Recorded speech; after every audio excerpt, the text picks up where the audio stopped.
Yeah, Ed, I am early this morning because I've got to run a few errands this throughout the day. So Joe is supposed to come on early and maybe keep it going, but we'll see.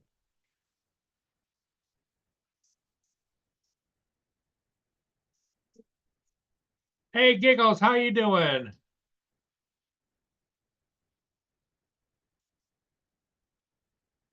Um,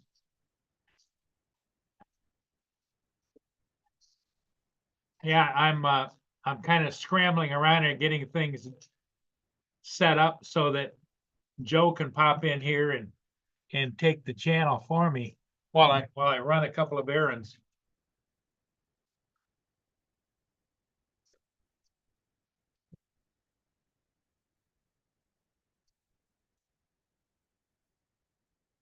TJ, are you working this morning or are you just hanging?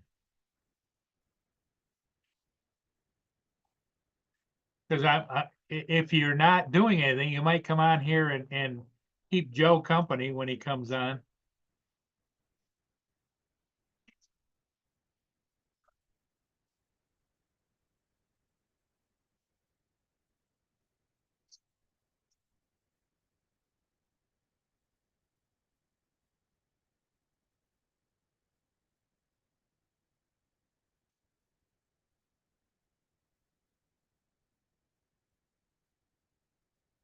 Yeah, are you up and around? Yeah. Okay, because I'm live and I'm getting ready to go. Okay. So as soon as you get here, I'll make you the host or co-host or whatever you want to do, but okay, I'll be in a second. okay, bye. Bye.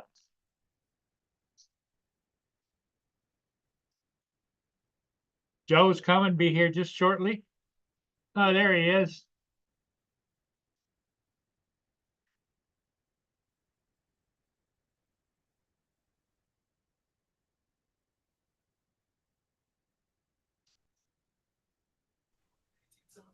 Hey, Joe, I made you co-host. Is that good enough?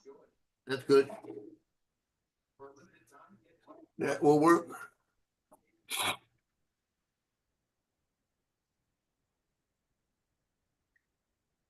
And I Get- told TJ to get his butt in here and keep you company. But I don't know, And maybe, somebody will get hit. oh, Mhm. TJ's at work, okay.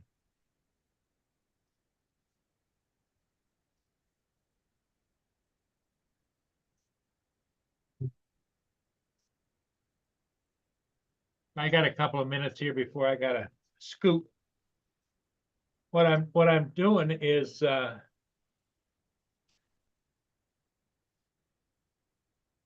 I've got to take my tenant down for a meeting at the community mental health clinic and then drop her off and then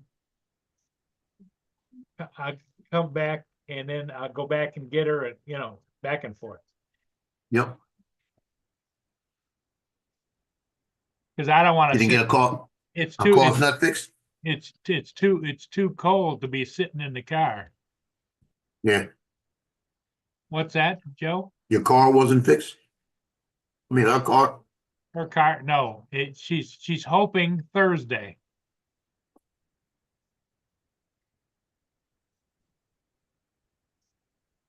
She's hoping for a big big check back from the IRS, big return.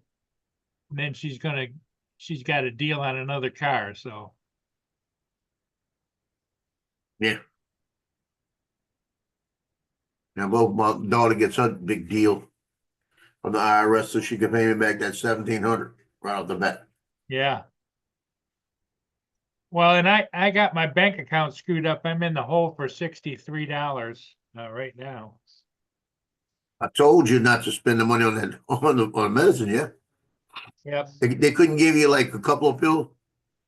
Oh, I probably could have, but I just told him just to fill the prescription. It we aimed at I 300. would have asked them if I could just do like a half a prescription. Yeah. Well, I didn't realize that I was that short in my account, and I have auto pays clicking in there, so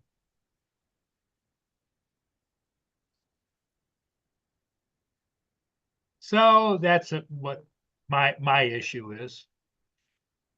Just another learning thing. And another case of I should have listened to Joe. Yeah,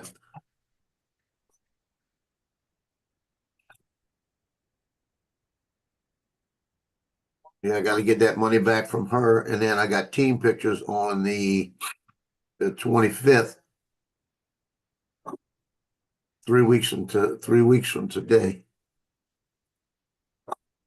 So hopefully that'll get me back to where I need to be Yeah. to get me through the year.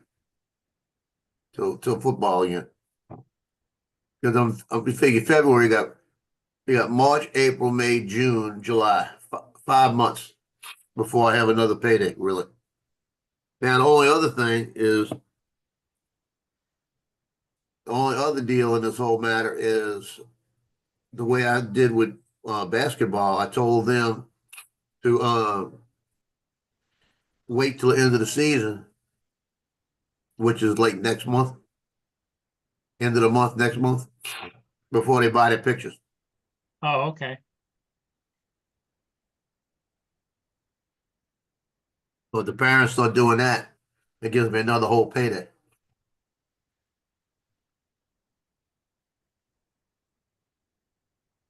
I've been Well, paying extra bills because I'm paying the bills that I did for my the money I lent my both sons, the stuff I paid for with like the credit card on the TVs for them. So when they start paying me back, it pays off my bills too.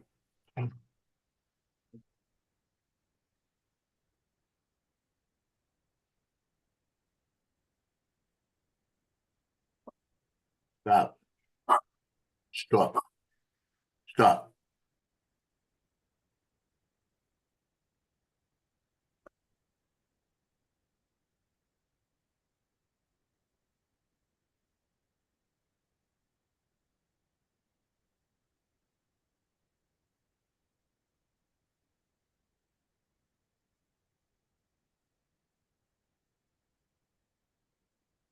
Okay, Joe, I'll be back. Okay, Come on, you people. Somebody join Joe here on the panel. there's somebody be here. Either that or we'll be looking at your chair.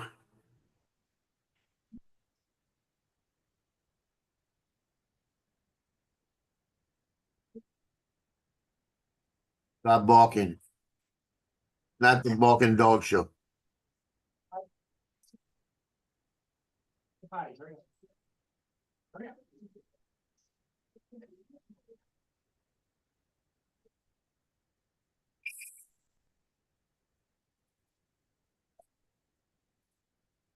Who we got here? Mona, TJ, Edward, Trevor, Brian. How y'all today? Go away. Go away. Go.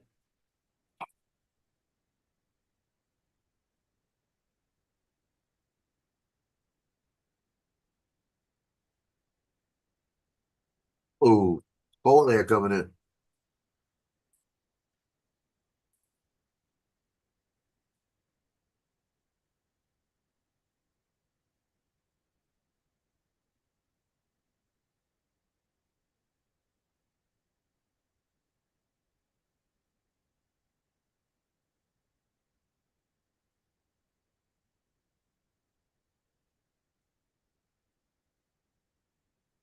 Go get it. Look at that.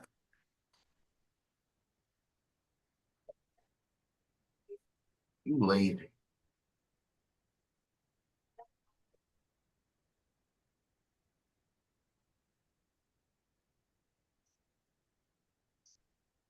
Oh, now maybe they'll leave me alone.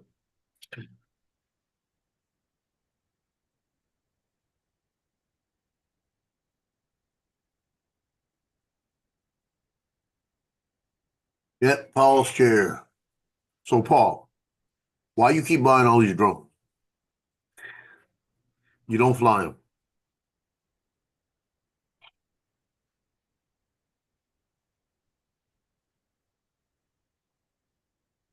It's funny. We're going to be almost 80 degrees today. and they said it's going to be a cold front coming down. The northern part of our state's gonna be in the 20s. We're gonna still be in the 80s. It's gonna be cool. So we're not gonna get the cold air this time. Thank you, Brenda. Good morning. Best thing that happened to me so far today is Jimmy John sent me a free sandwich. I'm gonna go get me a free sandwich today.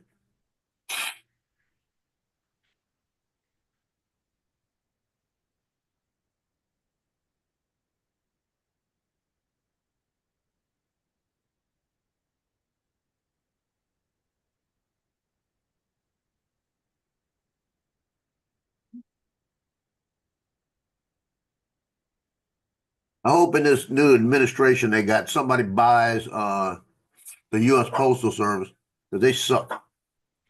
Go, go. They totally suck. I've been having a package that's supposed to be delivered here now for a week. It came all the way to New Orleans. It went all the way back to Dallas, Texas.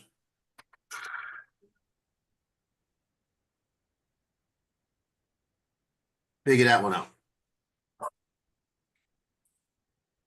And it's 3 days now in Dallas on its way back now. They flew it to Dallas in one day and they look like they're walking back. Go. You got everything. That's it. Everything. Go, go, go, go. Go lay down. Better go lay down. I'll tase you.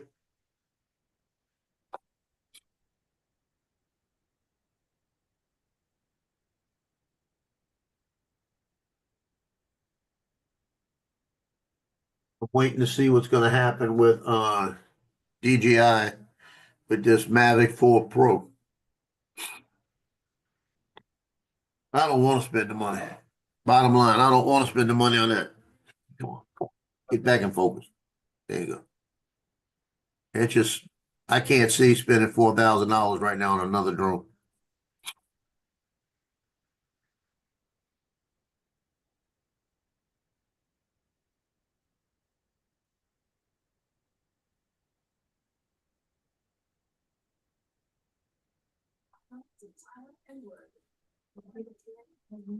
Ought to call Johnny and tell Johnny come in.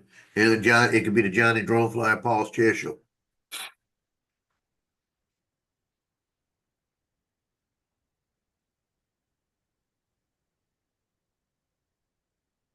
Well, officially today in New Orleans starts the NFL fan experience. That means people are going to be wasting all that money to go throw a football, through a little hoop to see how good they are.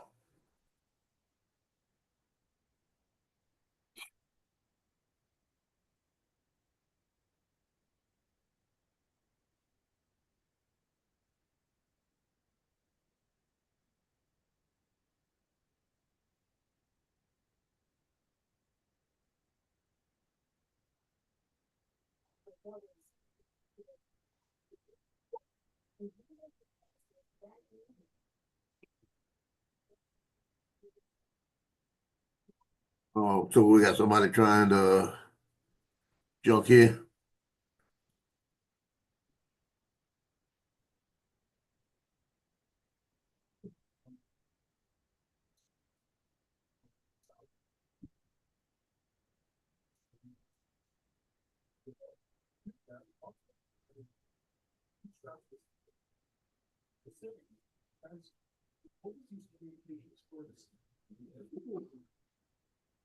Who we got? Yeah, I do have to have the Mavic 4. I just don't want to spend it.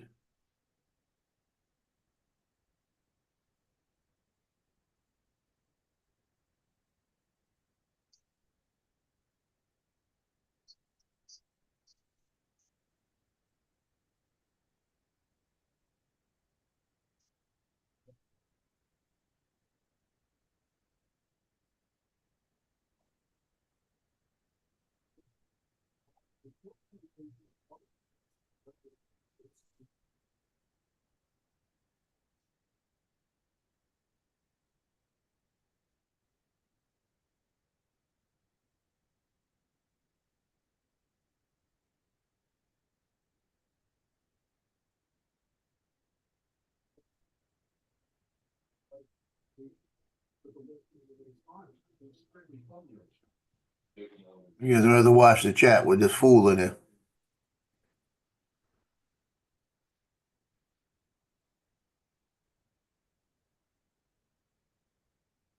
That's all right. YouTube police know about you already.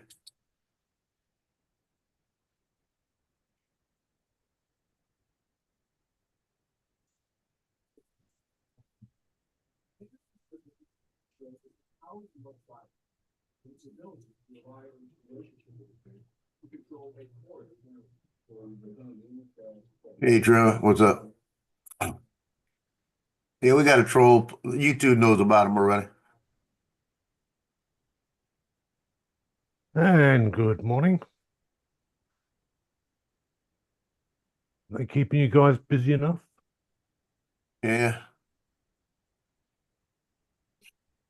Like, yeah, I think the Mavic 4, whilst going to be expensive, it's going to be a very, very nice drone. So, I think it'll be a case that Joe, you're going to have to put all your bickies together and find enough to get one. Yeah, I'll be honest with you. I would love to have it.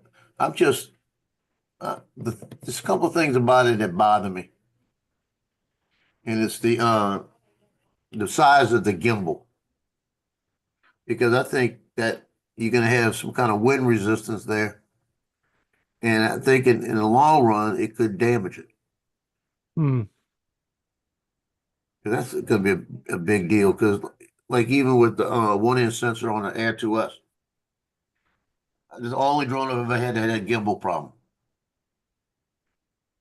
Yeah, DJI is very good at making gimbals because they've actually got gimbals that hold a lot more weight than that. So I think it's a case. Don't go and buy it the first week it's out. Oh, Give it 2 to 3 weeks after all the suckers have the first buyers have actually got theirs and are flying it around, and they'll uncover any problems that there is with it. yeah. If it's anything like the Mavic 3 when it first came out couldn't get satellites. Yeah, and there was a couple of issues related there, and it was only your country that had the issue. Um, there was no problems with getting satellites down here in Australia because I was an early buyer of the Mavic 3 and never ever had a problem getting satellites. So the bird was ready to fly. You power it up on the ground, take a couple of steps back, and look at the controller, and you've got enough satellite. You've got a full range of satellites ready to fly. So Right. I wouldn't, and not the kind. I wouldn't say I was actually um, moving slowly. I was kind of once I powered it up and actually took a couple of steps back so that I'm clear of the bird for launching. Quite to actually have satellites, I wasn't having any problem. But I think it was a little while. It took a little while for them to sort it out for the US Right. and places like that. Yeah, I bought mine through eBay refurbished on it was DJI refurbished on eBay. Yeah. And I got mine, it was like December after it came out, the year after it came out. This thing keeps getting me out of focus. And it was I got the drone with 2 batteries for $16.98 and no problems with it at all. Yeah. I mean, the drone had no flights on it. No, One of the batteries had one flight. yeah, mine hasn't given me any difficulty whatsoever. Um, and I probably won't upgrade because I don't need anything.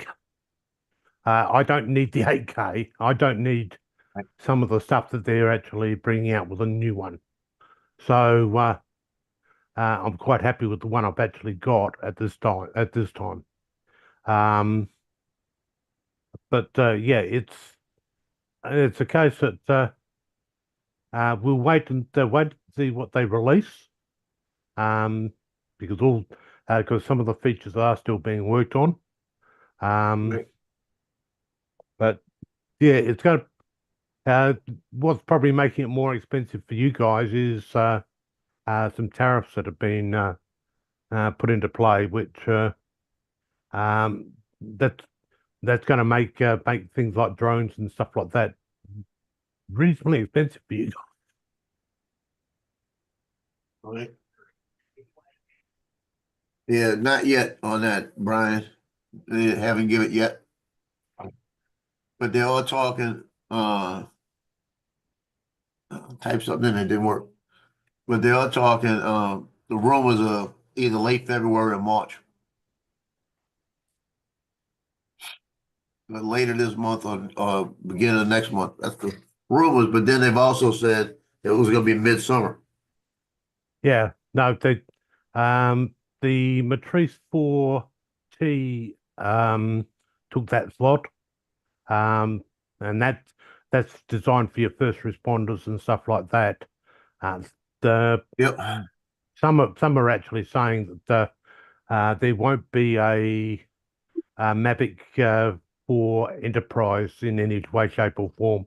The Matrice 4T has actually replaced it, and um, so we'll have to see on that. But um, yeah, the when you look at it, Chinese New Year, they've still got a little bit to run on that. So they've got to get Chinese New Year out of the way. So I would be more inclined to believe March would be the somewhere in March Yeah. would be the date, because they've technically got to get back to work, get back up to speed, get anything that hasn't been shipped out of their loading docks, and um, literally get the production line back up to full speed um, before they start looking at doing a release, because obviously they want to make sure that once they actually go ahead and release it, that they can actually churn them out the front door as quick as possible. Right. Because they want to get people while the hype's going. Definitely. Not go ahead and release a product and then say, oh yes, you can get it in 3 weeks time. Um, that doesn't work too well. But yeah, it's getting to some interesting times. DJI have actually made a lot of leaps and bounds, and if some of these other drone manufacturers, and remember, DJI is not the only one from China that produces drones. Yet none of those have moved along as much as what DJI has. Right. If Skydio had actually kept moving along and developing, you'd actually have a fantastic product by now. You got a point. Yes. Yeah, but they just completely went to the other side. Yeah, well, they went rather than using their money for research and development, they used it to try and to pay for politicians to give different views. WhatsApp number you can To send me. simplify. Right.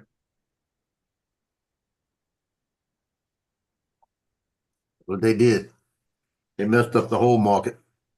Yeah, yeah. They thought, oh well, we'll we'll buy the view of politicians and we'll use this money to do that, um, rather than go ahead and use it for research and development, and build up not only a consumer drone but a commercial drone.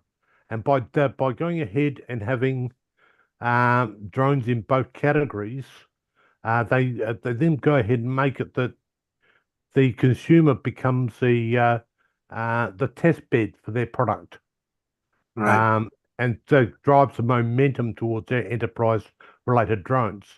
So, it's like having a drone that's still stuck in 4K mode all these years on. I don't think it's really it's that's old Yeah. technology. I can't see, you know, you got 5.1 with the Air 2S, and then the 8K, there's not many things that you could do with 8K. Yeah. Yeah, in the future, yeah. But how long is that future? How long is until that future? See, you you look at it. They release a drone. DJI release a drone, and they're immediately looking at what they're going to put into the next one. Right. Um, and because um, there's a number of Matrice series that came out while the Mavics have been going through their cycles. Um, and then you got your mini. You've had a couple of minis since the Mavic 3 was released. So all of that, they get to work out what works and what doesn't work, and then subsequently, um, kind they can go work out stuff for their enterprise related drones, the ones that really bring in the money for them. And uh, they're just going ahead and saying, okay, well, we know that airframe works, we know that camera works. We'll combine the two together, and um, there's your product. There's your enterprise product. Um, so yeah, um, it's a case. Unfortunately, there's not many companies out there making drones. Um, and yes, we probably could compete price wise against China if we had the automation China had. Um, because your drone is not made by little Chinese people. It's actually made on by robots on a production line, and there's only the quality control platform that's actually got a human operator in it. Right. Right, right down to all of the testing and etc. As it going down the production line, it sees a QR code and it does that function. Um, the camera sees another QR code and it gets its firmware, and um, yeah, the QR code changes per drone so that it locks in its serial number and the controller that it's going to be using. So yeah, there's a lot of automation. So unfortunately, Skydio, I believe, are still with a case where um, they use human labor on the production line to make their stuff, which um, they in some cases is good, but keeping the cost down is not. Um, because yeah, the DJI's had it for a number of years where they've actually had that production line, and um, they produce most of their consumer drones off of one production line. They just do a production run. So, but going once we get the Mavic 4 released, then I believe it's a run on cameras again. So if you you're the new Pocket will be out and a few other bits and pieces. Well, I'm looking at what Brian put in there. He said that the Air 3S right now, he said delivery is February 28th. It's funny if you look at the Flip, if you order it today, it'll be here in 3 days. Figure that Yeah. one out. Yeah, it's a case that it's how many they had in stock or Yep.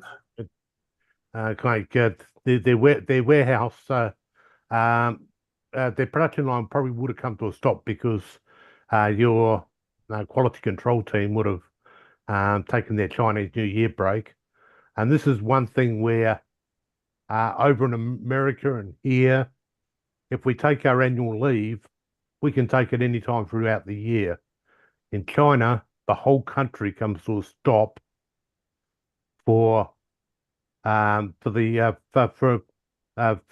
New Year, and that's when everyone takes their holidays. So the whole country stops production for the technically the month of February, and then they come back, and so their workforce is at full go all year round. They're not having to worry about, oh, this person's off on leave for 2 weeks or whatever. Right. In the case of my Mavic 3, I got 170 flights on that Joker. It Yep. 1,641,035 feet. That's like 308 miles, I think it was. I figured it out. So I got 54 hours on that bird. And it still That's flies good. perfect, you know? Mm. It's not giving me any issues. And if you're a careful flyer, that's exactly you won't have that problem. You will have a bird that will probably last for a good time yet. If you're one that actually that likes to play follow me mode and not keep an eye out for the poor birdie and to see if it's actually is going to have troubles, or fly by very highly reflective signs. Apparently, that's a good one. That you well and truly know the drone's not following you anymore when you hear this boom, but this boom, but actually hitting the sign and actually dropping to the floor, to the ground. Well, I've had issues where I don't know how I still have it. I'll put it that way. And I was flying careful. I was flying at this one place one time, and I was backing up the line up to do the run on the bridge to come up over it, and I'm Yeah, backing up and taking my time, and it's in the middle of the highway, and nobody can. The highway's closed, middle of the highway, out in the middle of nowhere, and all of a sudden I look up and I'm right in between telephone wires. yeah. Had wires everywhere. I just kind of yard around and looked, and I mean there were like 12 wires going across the road, and I was right in between all of them. And that's one of the harder things to navigate around is um, how the telephone wires, or here in Australia, we've got what they call power lines that are only a single strand, Right. and they use the earth as a return, and they go transformer to transformer, and so they're very, very hard to spot Right. because you've only got one strand of wire going across That's a paddock basically or what these whatever. are. And so if you don't know that they're there, you are going to become a cropper. Yeah, I didn't know We're they were going, there. but yeah, we've got that problem here. Uh, that's why it's always advisable to walk where you're going to fly and have a decent look to see what you can get snagged on. And in that Pearl River, I was flying coming down, and I was doing a yaw, and I was doing a like a descend and a little turn, a little yaw, looking at the bridge, the train bridge, Mhm. and I've flown out there forever, so I know this place. And I'm coming down, and I'm coming down, and coming down, and all of a sudden I see another wire going across, And I said, Yeah. I'm not that low. I looked down and I realized I was that low. I was coming in, they're wide, and I was coming right in between them again. Yeah. So I just stopped right there, and then I stopped, and I restarted and came in from there. But then when I went back and looked at it, I said, God darn it, was I close? And that would have Yeah. hit that wire. I was over a river that's about 40 feet deep.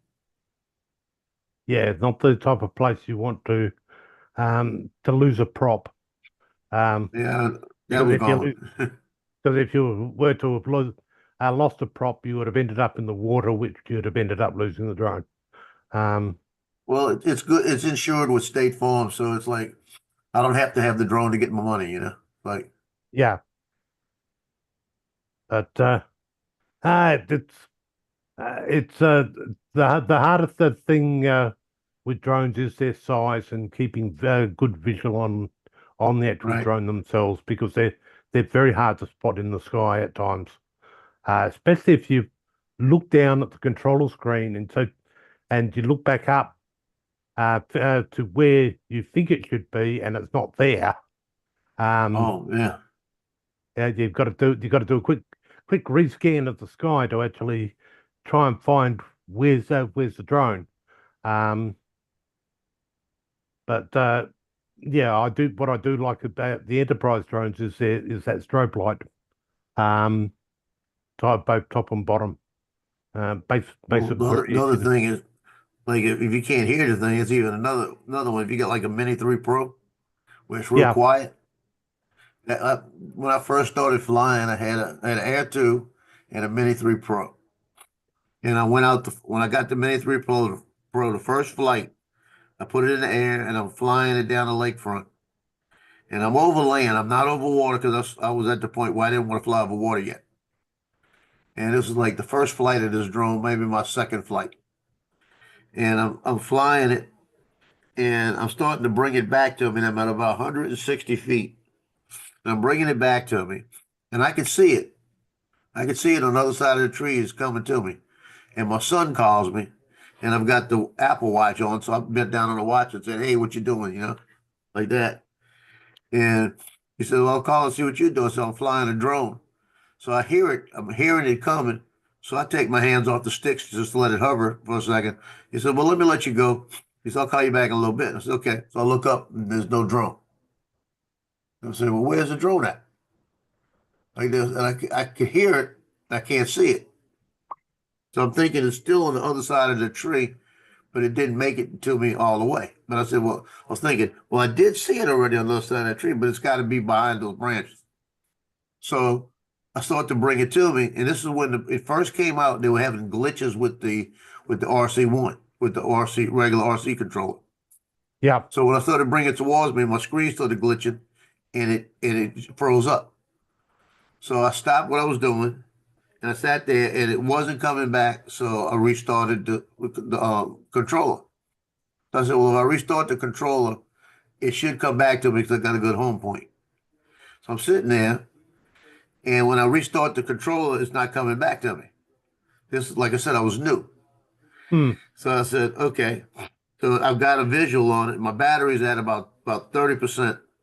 I'm looking at it. I said, okay, let me bring it to me. And I'm bringing it to me, and I'm looking for it. I still don't see it. I said, okay, something's wrong here. And it's saying, returning to home, critical battery levels. I'm looking at them at 20%. So all of a sudden the screen glitches out on me again and the thing just turns off. I said, you kidding me? I said, well, it's coming home.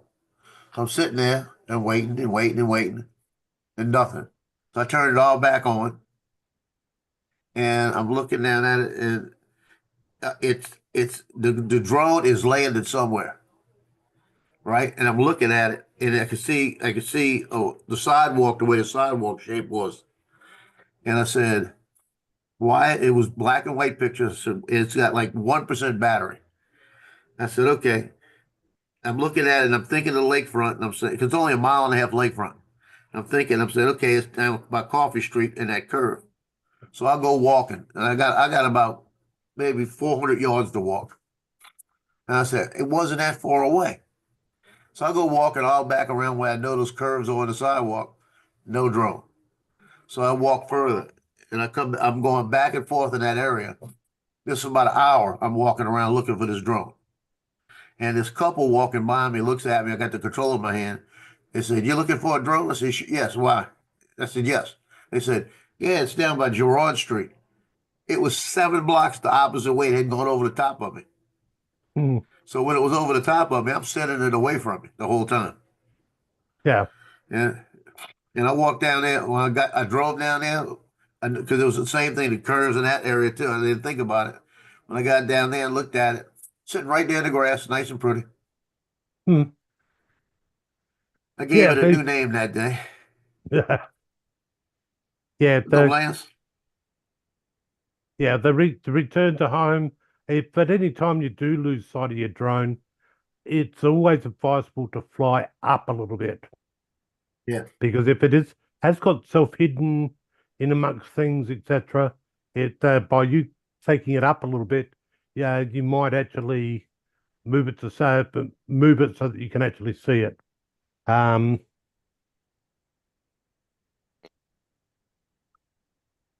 Yeah. Well, I'll put it like this. Who taught me that real quick? Marcus Crawford.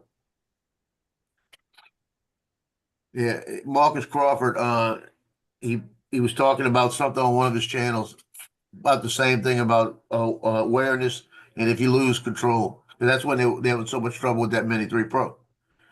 hmm, And he said the drone wants to come back to you. And what he said I didn't realize at the time was that the drone's going to come back like 50 feet, look for that signal again. It doesn't acquire that signal. It's coming back. yeah, Now, the problem I did is I turned the thing back on so he got the signal again. hmm, So when he got the signal again, it just started hovering. yeah, Dusty, what's no, up? but the return to home function, they've got a small bug with that in a sense that if you actually if while it's returning to home you actually move the sticks either left or Yeah, right, the drone will actually fly left or right. Um, it should be a case that you've got to pause the automated return to home and then take yeah, manual control over it. Not that you can actually input while it's coming down on its normal path, because yeah, if you don't know where it is, you could be making things a lot worse for the poor drone. that's why Um, the A3S is better with that LiDAR. At least it's gonna look better. You look for yeah, things better. and the other thing too is in the menus somewhere, I can't exactly remember where it is, but there's actually a Find My Drone beeper, and it Yeah, will that will also show you a map of its last known location. yep. I had to use So that with the Avata, the Avata 2 one day. so so while these darn things beeping at you will also show you a map that shows you its last known location.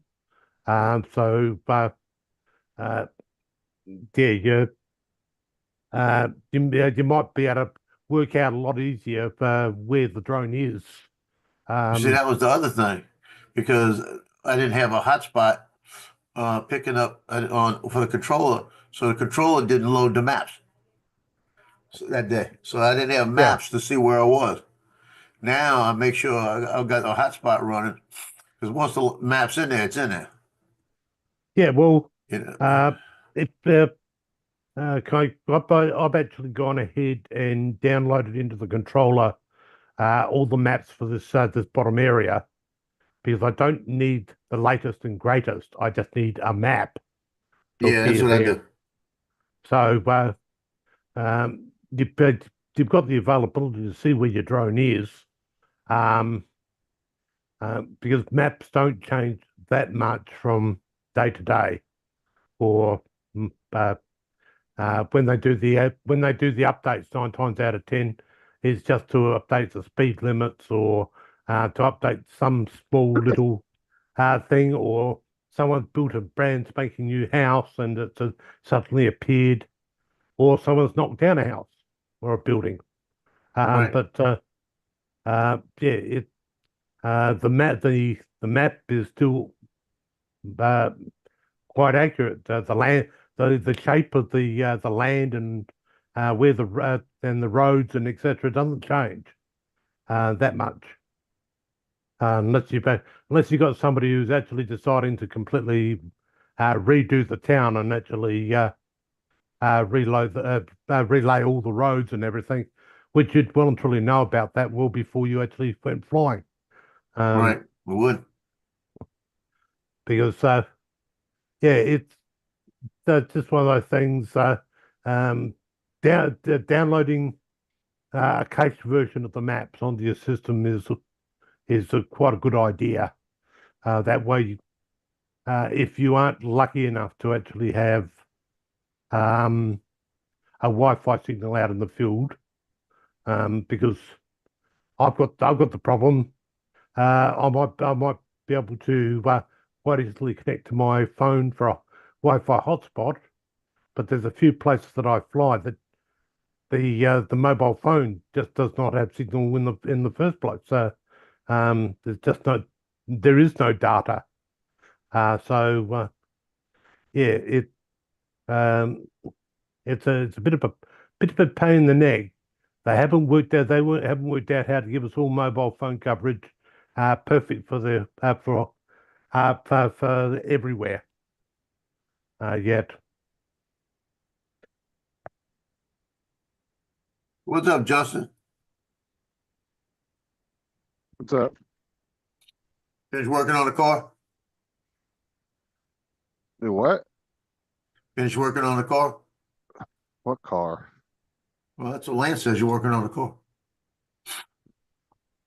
On cars. Cars will blow the hell out of me. I did finish building my little Raspberry Pi gaming console. I just gotta add the emulator into it. Okay. It That's looks just like for a gaming? little, yeah, it looks like a little mini Nintendo. I bought the case Yeah. for it and the fan and everything and installed on it and put everything in the case. It looks like a little mini version of an old NES game system. Wow. Now all he's got to do is work out how to put Fortnite on it.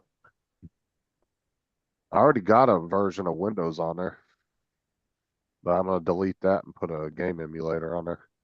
Yeah. But you could always play Fortnite on that. And Wow.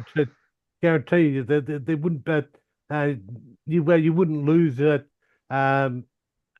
any of your fantastic skills because by using it because you haven't got the fantastic skills in the first place. If Maybe a Pi 5 might run it, but that's just a Pi 3. That's not going to be powerful enough to run that. oh yeah. That's only Yeah, a I've got 3 gig, I think. no, I think they Oh, come out and I think their minimum is 4 gig for Pi 3.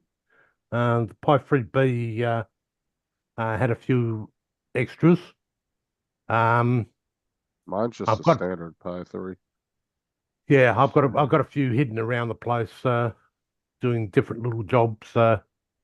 Um, they're they're very hard to get hold of device these days. Um, because I don't think Oh no, they've mine's had only a 1 gig RAM. That's it. 1 I gig. just looked it up on Raspberry Pi's website. It's only 1 gig. Oh I thought it was 3. yeah, well I got the 3B for uh, 2 ADSB sites that I put together, um, which they work extremely well.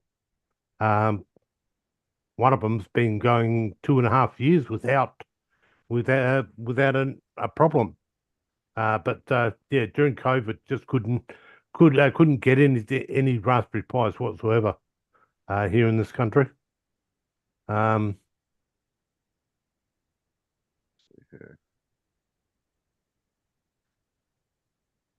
I'll send a picture of it.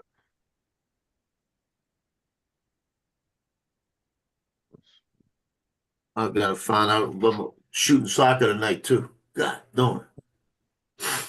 I got 4 games to shoot. 4 o'clock, Yeah. 5 o'clock, 6 o'clock, 7 o'clock, and 7 o'clock soccer starts. Yeah, well, so, soccer's for those people who uh, can't actually handle a ball properly. They just got to kick it around. That's cool, Justin. It's cool. Yeah, it's only the size of it's smaller than an Xbox controller. Really tiny. Wow.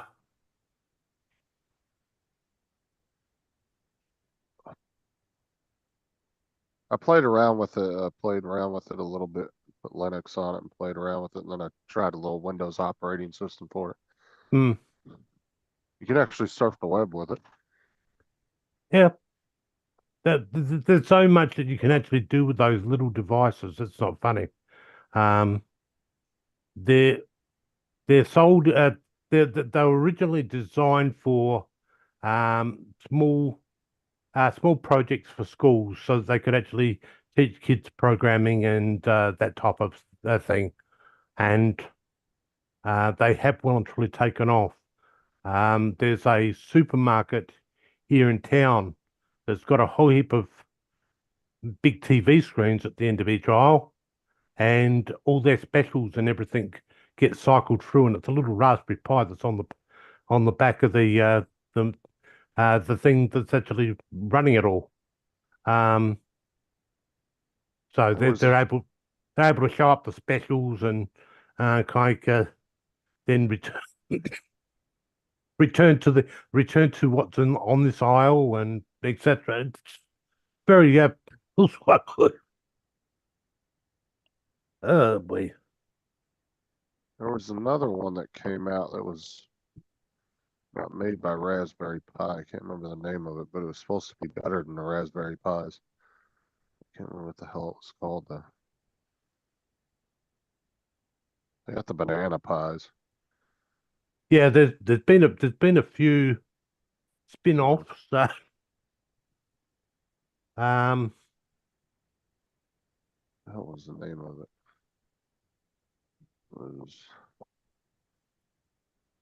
but now they've come out with the Raspberry Pi 4 and the Raspberry Pi 5, which they've got two HDMI's out on the 4 and the 5, and there's some quite good computer specs. So means you can run a lot more things.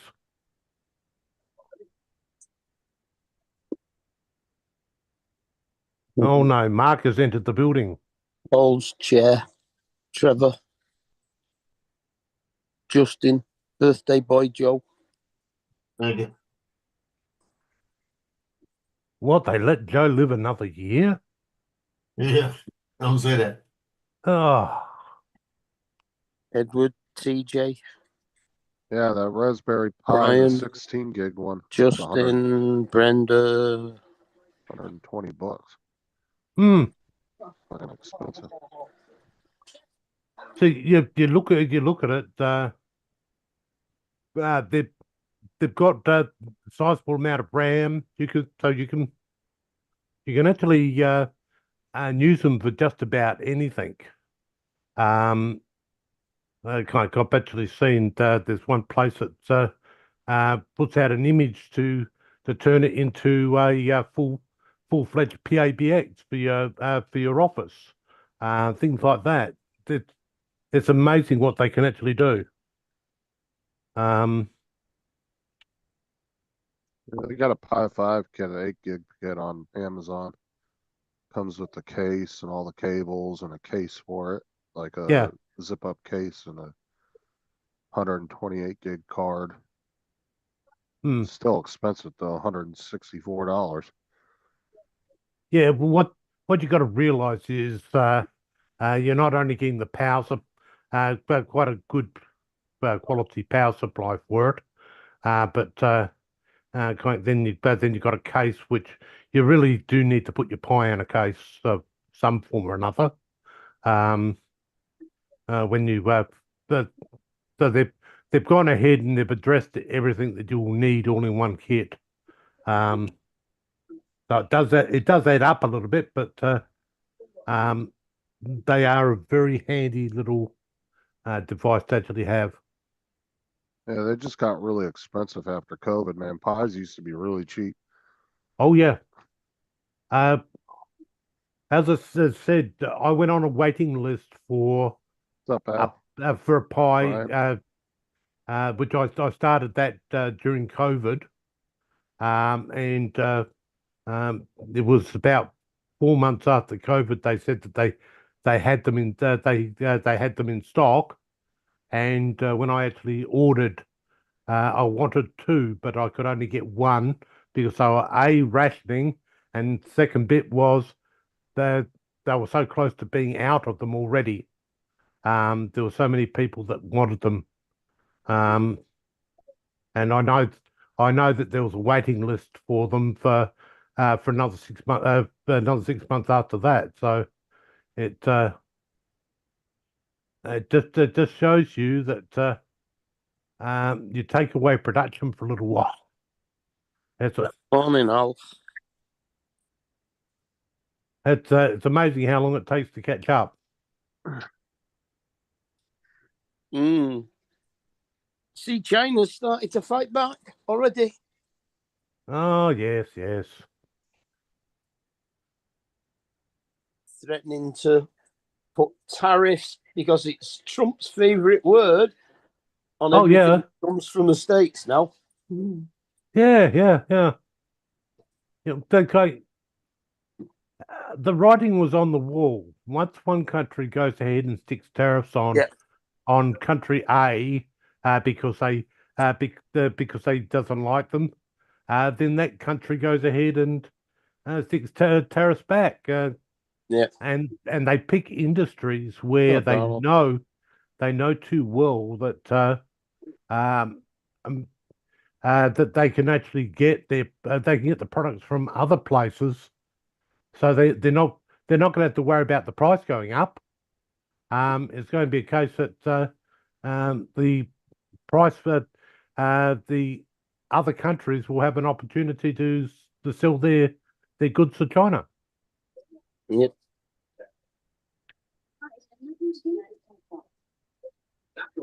China aren't really all that bothered anyway because they've got that many copies of everybody else's stuff that they're not going to have nothing. Yeah. Okay, nobody's putting tariffs on other countries because they don't like the country. It is to achieve certain political gains, and tariffs are a negotiating tactic. And so far, they work. Every country in the world uses tariffs. Yep. Yeah, the trouble is Joe Biden used when tons of tariffs in the last year. But everybody thinks that Trump using tariffs is a horrible thing, but every country uses them. So why is Trump different? When it starts not to work, your inflation is going to collapse. But answer the question. What makes Trump's tariffs completely different than every other tariff in every other country? It doesn't make it any different at all. But you guys are bringing it up like it's a horrible thing. But if you have a look at so far, the last three countries. Well, the proposed tariff in Mexico has already been postponed, but it did achieve a negotiating tactic, which is to get Mexico to help secure the border between our two countries. But that's because Mexico and Canada are both next to America and are involved more. Yeah, but financially and socially, China. Yeah, but they're also an economy that's. There are other things than just border security. It's a negotiating tactic to achieve different agreements among the country. Well, it's just like the tariffs he wants to put on the EU, and that's because there's a lot of American products that the EU has 100% tariffs on. Yeah, EU has tariffs on American products. Why shouldn't America put tariffs back to get a more equitable trade agreement? Because we don't put tariffs on their vehicles. I'm just wondering what makes these tariffs different than all the other tariffs. mainly The person making them. no, No, but the way that he's making them, and the way that he's making it so public that he's making them. Every tariff is public. There is no private tariff. He's just Yes, saying I they're know, more But most publicized. tariffs don't get broadcast over every. Okay, so it's not the Network tariffs and- that you don't like. It's the way he makes them. well, okay, you That's, look at it. Most countries that don't. actually bring in tariffs are bringing in 3 to 10% max. Hmm. To go ahead and actually bring in really big Right. tariffs is Yeah. it's not there to protect your country's industry. It's there to hurt another country. Yeah, but that's And, not entirely true because the EU has 100% tariffs on a lot of Can you our tell the products. difference now that she got her medication? Yeah. That's why you don't see a lot of American cars in the EU. You don't because see they're too American cars in expensive. the UK. Well, you do. You see a lot of old American cars in the UK for people that are into old American cars. Yeah, You but don't that's see just many collections. other American cars on the UK because the steering wheel's on the wrong side. yeah, Yeah, but they strange don't about make them because of that, though. 'Cause Yeah, they're not this- selling them there. it just seems strange that those Americans they keep putting the steering wheel on the wrong side of the car. No, but I'm saying if Ford had an equal opportunity to sell, say, F-150s in Germany, they would design them with You the steering wheel believe on the the right amount of side. Fords that are used in the UK? It's one of the most popular car. We're not talking about the UK. We're talking about the European Union. Even They in Europe, they have 100% tariffs Fords on our vehicles. not the huge gas guzzling Fords that you drive over there, but the Fords that are aimed at Europe and the UK. The smaller cars, smaller engines. Yeah, no, we've got the Ford 350 and even the bigger ones from that are all sold here in Australia. Yeah. But it's worth noting that they recently went ahead and looked at those vehicles, and we can't buy them within government because they don't have most of the environmentally friendly stuff on them anymore. So therefore, there's environmentally friendly issues with those particular vehicles. I mean, if I had the money tomorrow, I could go half a mile down the road to a Ford dealership, and they've got Ford Rangers. I could pick one of them up tomorrow if I wanted to, and had the money to get it. So you can't say we don't import your cars because we do. And we import your cars and we don't put a tariff on them. And the amount of Harley Davidsons that are sold in the UK.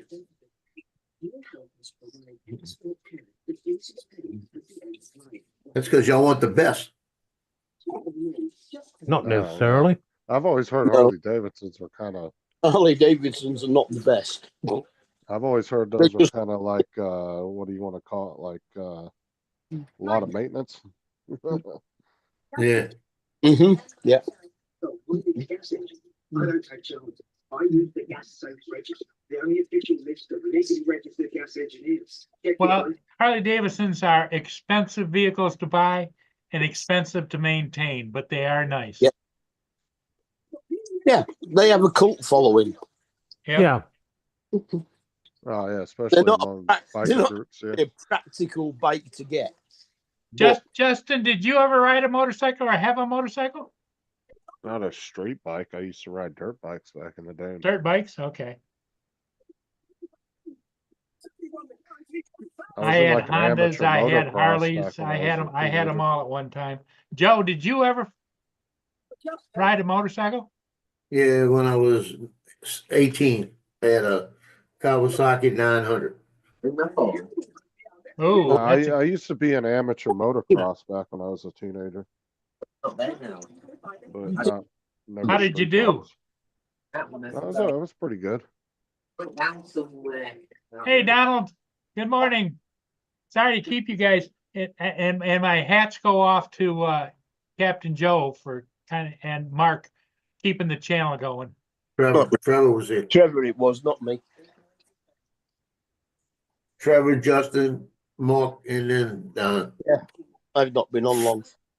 Yeah, well, Captain Joe was having trouble interviewing your chair and not getting the chair many wasn't talking answers back. back from it. Yeah, Yeah, he was, he it was just giving couldn't get an straight answer out of your chair. yeah, giving him the silent treatment, wasn't it? Yeah. And we had a guy named John Lovell come in here. We had to kick out. Mm. Why? What And I happened? had to. I saw his comment was I reported it. So He, I gotta he go popped work. into. All right, we'll see you later. later, Donald. What was Oh, he he- doing? Talking what- smack, was he, or what? They making some lewd comments. What did he pop into the actual live stream? No. No, he popped into the chat. I wanted to get a. I'm just reading the comments. Oh my god. Yeah, I had a Kawasaki 900 for about 6 weeks. Fucking swear. My mother could jinx you in a minute. And she told me, you're gonna fall off that thing one of these days. When I bought it, because she didn't want me to get it, and I bought it. And about 6 weeks later, I'm driving down the interstate at night to Laplace. Everybody used to drive in between Kenner and Laplace because nobody's usually on the interstate late at night. This is way back. And I'm driving, I see this car coming, it's getting closer and closer and closer in my lane. And finally he makes the turn out of my lane and clips me. Took me off the bike. Oh, he's got a weird ass fucking channel. Yeah. And it's been around since 2013. So it's not a new. It was new, weird. like, troll channel, but he's got some Yeah. weird videos. Right. Yeah.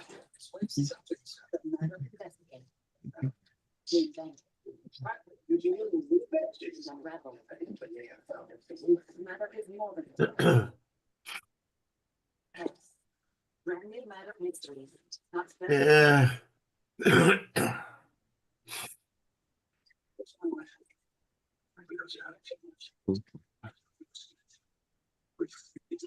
Yeah. He is the devil in disguise.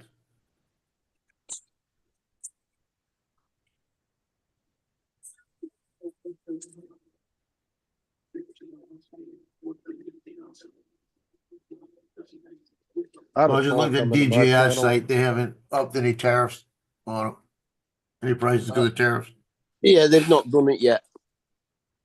Yeah, They- but as low cost they- as their manufacturing is, they probably could drop the price to match that.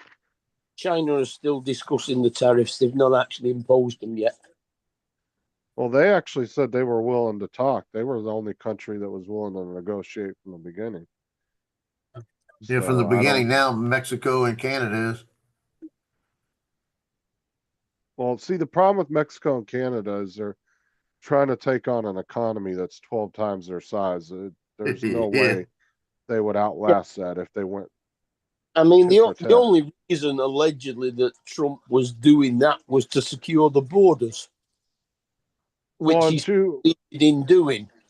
well, I with suppose Canada, what it point? wasn't. See how it goes. Well, Canada wasn't just that; it was the 2% that they were supposed to meet on their military spending, and they still have not met that. And then they put out a statement. What was it, like a few months back or something, saying that they wouldn't even be able to meet it by 2030. Yeah, I mean, one of the things he wants to look at as regards that is the way the price of postage from America to Canada, when all it's doing is going across a border. It's not going across an ocean. Yeah, because not their import tax is should be- ridiculous. Any more than it is to post to mainland states.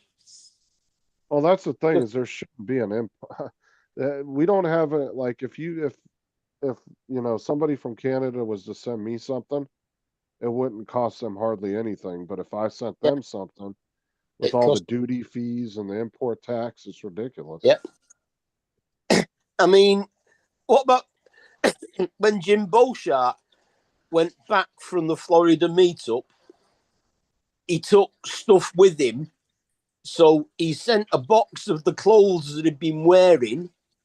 So his own clothes used. He posted them back to him and had to pay import duty at the other end to get his clothes back. And to be honest, it wasn't even worth the money to send those clothes back. No, probably not. He should have just junked the clothes and bought new Yeah. clothes when he got back. He'd have still spent less money. Yeah, most likely. He must have really liked them.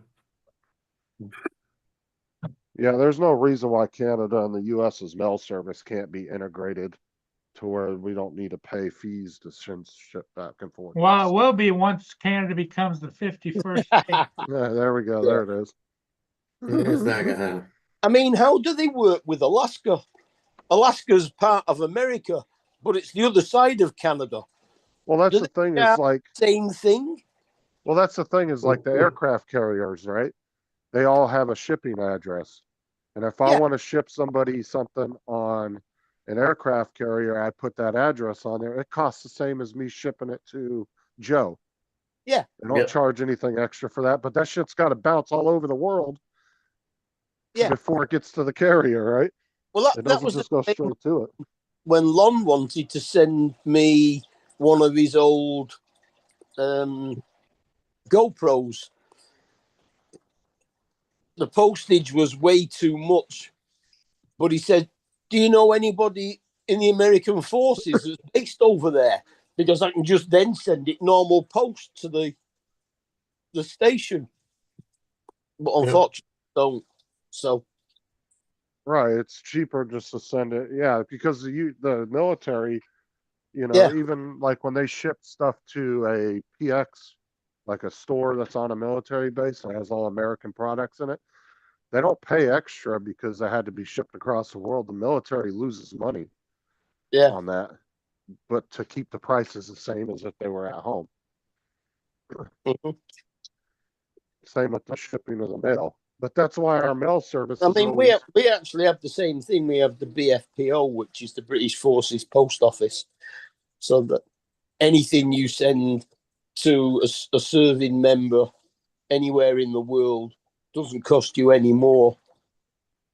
But So everybody does the same kind of thing. our post office hasn't made a profit in decades. Like they're always $200-300 million in the hole every year. Well, that's because they And then they keep get printing new subsidized. stamps.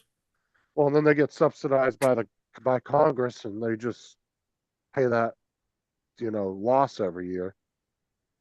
That's why they're so much cheaper to ship with than like FedEx and UPS.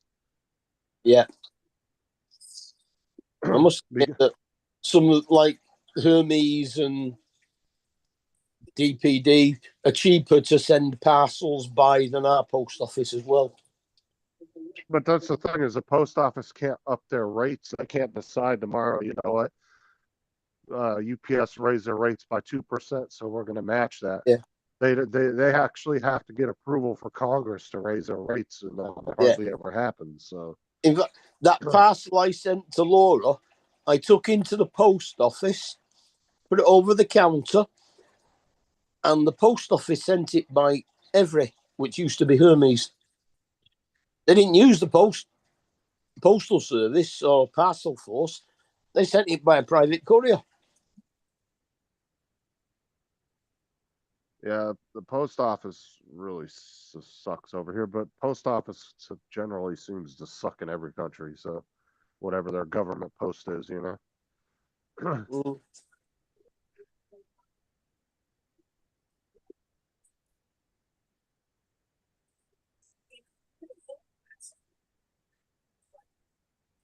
But yeah, the government pretty much covers their losses every year, so they don't really do anything to try to fix it. It's not a business, right? It's a government entity, so they're not really concerned about making Hmm. money like, you know, UPS and FedEx are, right? They have to make a profit every year.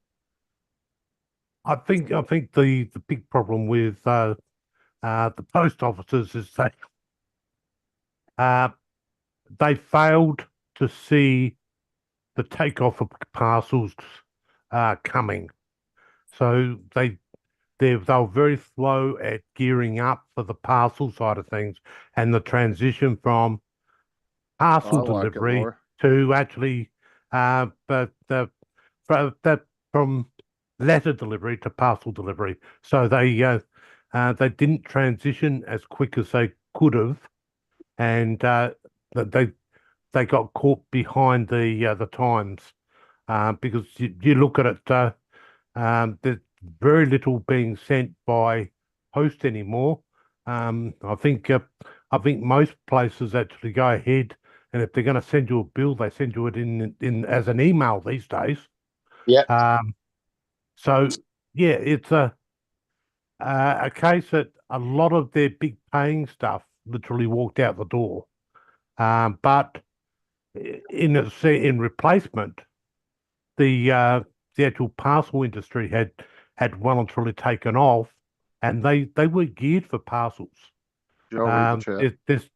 Their sorting centers weren't able to go ahead and take the volume of parcels that they were getting. So Hmm. that's where the big problem is. And we're still here in Australia actually finding Australia Post is having trouble keeping up. They've how to You put read the it chat, Joe? somewhat Laura got lost a the message plot. for you.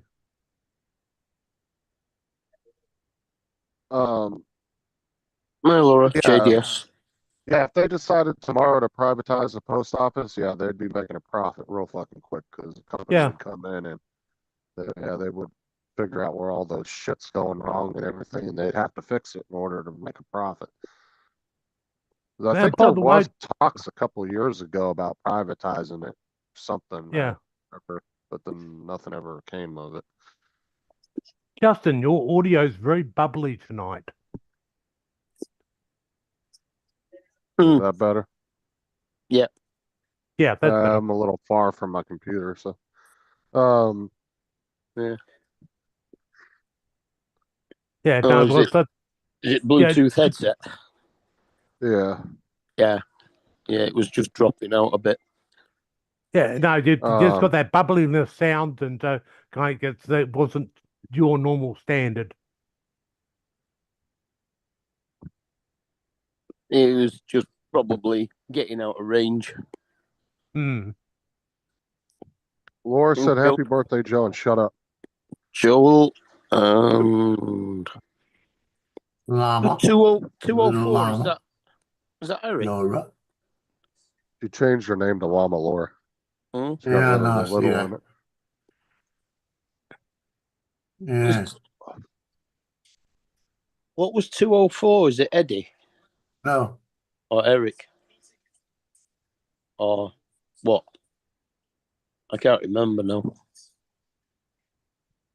Oh no, but he's looking a little Oh, it gray was there. the guy from Winnipeg. What was he called? Oh, he needs a wrench, Paul. If you want to give him one. He's been here a bunch of times. Yeah.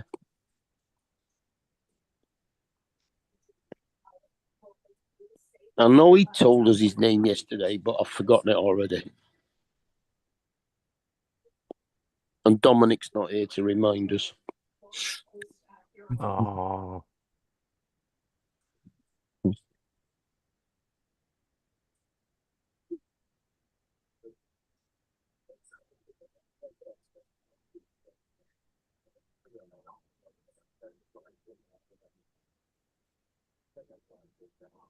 Yeah, I need to go up in a lighthouse today. They got volunteers with the NFL and all of this going out there, and they're gonna plant 600 trees around the lighthouse. 600. Yep, that's what they're That's a saying. lot of trees. Yeah, they got to rebuild that area up because the lighthouse there is starting to lose the land real quick. And they're talking about filling it all in, building a retainer wall. They're putting 600 trees up to kind of stabilize it. Yeah, And Channel 8's out there right now. Olivia's out there.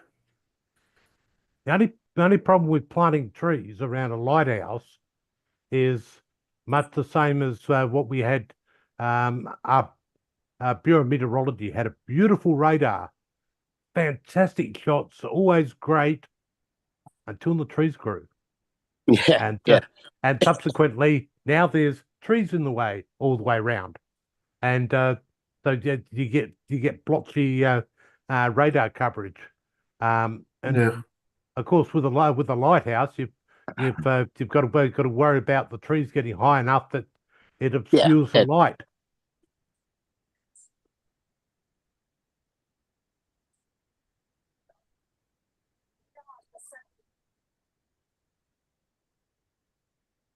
Yep, it is, Ed.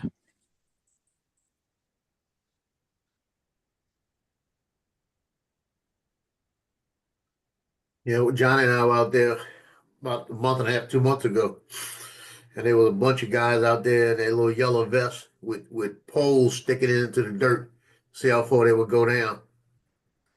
And the next time we went out, you could see that it was a little wavy, and you could see the difference in the land already.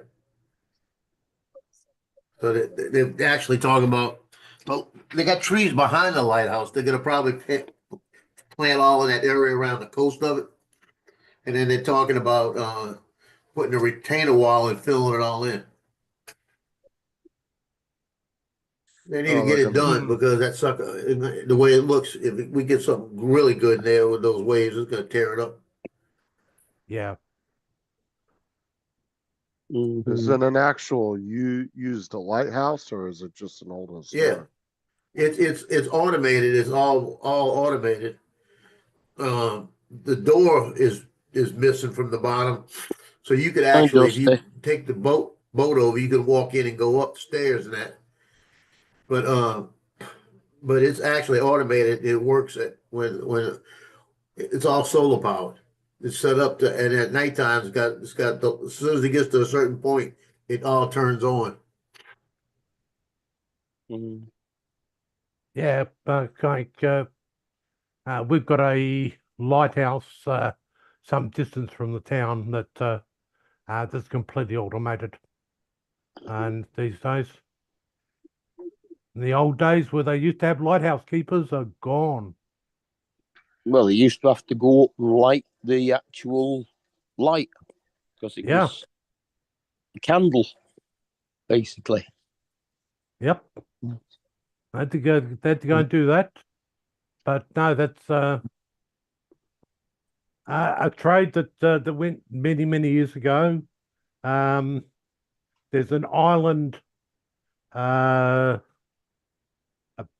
60 kilometers south of Port Lincoln that's still got the original lighthouse there and the quarters and everything. But again, everything's been automated. So they don't need to do anything. They just go ahead and fly out there once every 3 months to make sure that the thing still lights up, because they've got a primary and a backup globe. If the primary globe blows, the backup one turns on, and it sends off a message for them to do the maintenance. I just got a Zoom notification saying that it's being transcribed for AI. I saw that too. Yeah, that's the AI companion. Yeah, it does that thing sometimes. Yeah. It'll saw tell that you as everything you talked about. Morning, Yeah. gents. Yeah, it's basically writing subtitles. Hey, Paul, let me show you Not this. necessarily. It's actually We working got a out company exactly what we're in talking New about. Orleans that makes these little fried pies, Ubix, right? This company was out of business for about 8 years because they burnt down. Maybe 10 years because they burned down. Came back, they tripled the price with them. They cost about $3 a piece now, about $2.29 or something like that. But they came out with a king cake this year, and the first time they've ever come out with a king cake. That's their king cake. $52.99. Wow. I'll never have one. Not for They that. come in Dutch apple, cinnamon Dutch apple, cream cheese, and custard. Yeah, it probably costs about $5 to make that. Mm, I'm telling you. Now I'm hoping it's cheap. That's how much it is to ship it. From them, shipping included. So I wonder what they cost in the store. yeah. They said they're selling them in the stores. I'm gonna go look for one. But I can't even see spending $30. But I know it's gonna be expensive because Walmart sells king cakes, and they get them made from some bakery. It's their own bakery, but I don't know what. Not at the store. But they suck. Their king cakes suck, and they want $20 for them. Why do they call them a king cake? Was it just custard in the shape of a crown? Well, it's a king cake because it got the little baby in it, and it's supposed to represent Jesus the King, and it's for Mardi Gras time. So they bring it all in together with the colors. Right. All right.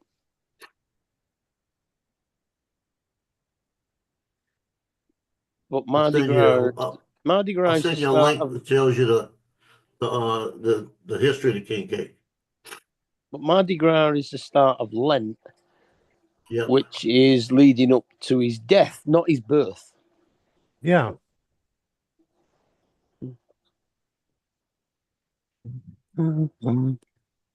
And really, I'm still on the fence as to whether this whole Easter break is actually true to that. True, they say he rose from the dead, but kind of get. Oh, I think it's more of a case that all the people that actually witnessed the event were drunk from celebrating his death in the first place, and didn't know what they were saying. What proof have we got? If they can't, where are all the photos? Why isn't there a YouTube video? Yeah. That's a good reason. Hey, they selling them at Rouse's right down the street. I'm gonna have to go look.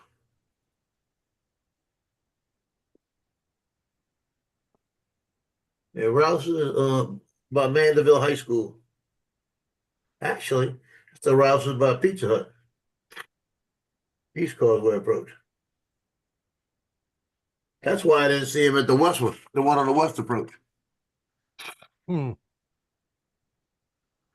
They got them on highway. They got them at all of Rouse's locations. They got them down on Highway 22, right down the street from me too.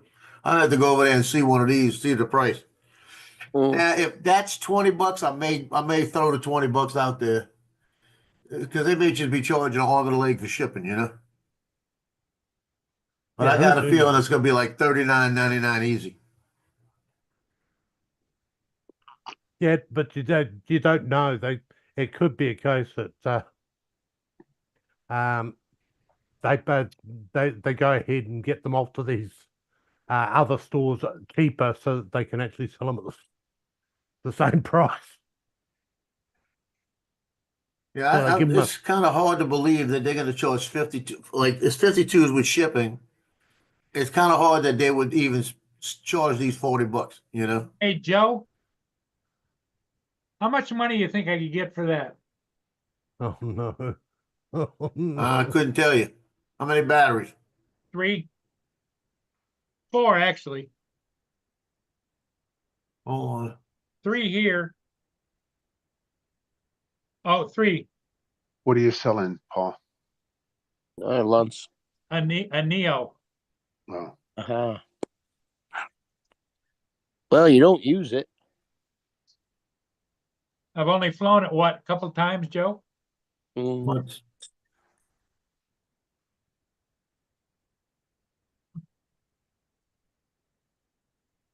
Oh, you want to hear this?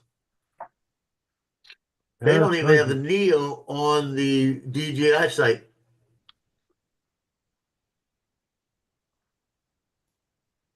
Nano, not Neo. Oh, they got it now. Neo. Is it? Is it the DJI Neo or the Autel Nano? DJI, the Neo. Neo. DJI Neo. Right. I have an Autel Nano. I know With you do. You don't battery. fly that either. No, and I should sell that too. What they have on that DJI Neo combo with no RC, it's just got 3 batteries. $300, isn't it? Yeah, you might be able to get 300 How much? for the whole setup, maybe 300. And here's my Yeah, because the batteries are only $40 each.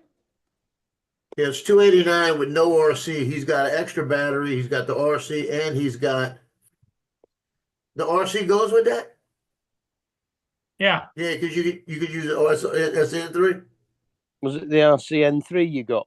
N3. Yeah, Yeah, because that's nearly $200 on its own. 129. Here's the one I don't fly anymore. And I got 3 batteries with it, charger. I don't know what the Nano's worth, but you could probably for the Neo you could probably get about 350 maybe. I put 400. Tell them you got 4 batteries, the case, the controller, and they probably talk you down to 350.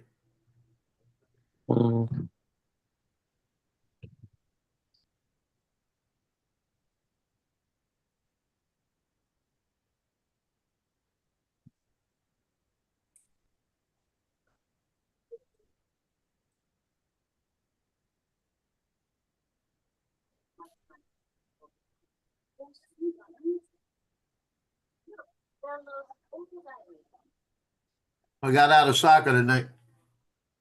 Oh yeah? Yeah, he got somebody to shoot soccer. Yeah, You see well, what I do? I told him I got 4 games. I said, yeah, I said I'll go ahead and after the girls game, I'll run out, shoot a couple pictures, and get back to the boys game. He says, I got you covered. Don't worry about it. Because he knows all I'm gonna do is go out there, shoot 3 or 4 pictures, and leave, and not wait for something really good. You know, I'll go shoot the main top players of both teams, and say, here's your 6 pictures. So are these for the newspaper then? Yeah. Yeah. You know, when I'm shooting strictly newspaper, I only need like five pictures. Yeah. Like tonight, I'm shooting newspaper, but I'm also shooting to make money with the girls' basketball and the boys' basketball because the JV teams are playing, both JVs, and they don't get to play a lot. So I make sure I take about 150 pictures each game of them playing, all going up for baskets and everything else. And then I put them out there, and I told everybody this year, wait till the end of the year, put all the stuff in your cart, tell me what you got, and I'll give you a discount code. That bleach bottle. You know, like that. I'll give them a little discount. But that way, I'm pulling money in March for basketball that I usually don't pull in. Near the microwave. Yeah. So. Trying to market a little bit.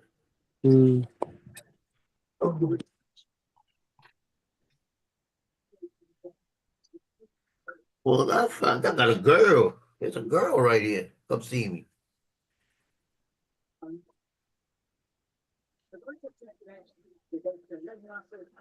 See, Cleo just came up here and she just nudged me on the leg and then she licked my leg to tell me hello. No, that was just tasting you to see if you were better than the food you put out. yeah.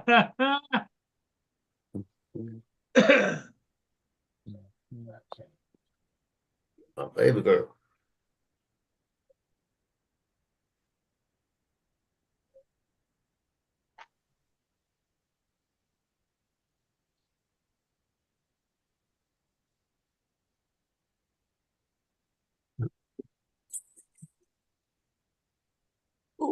Yeah.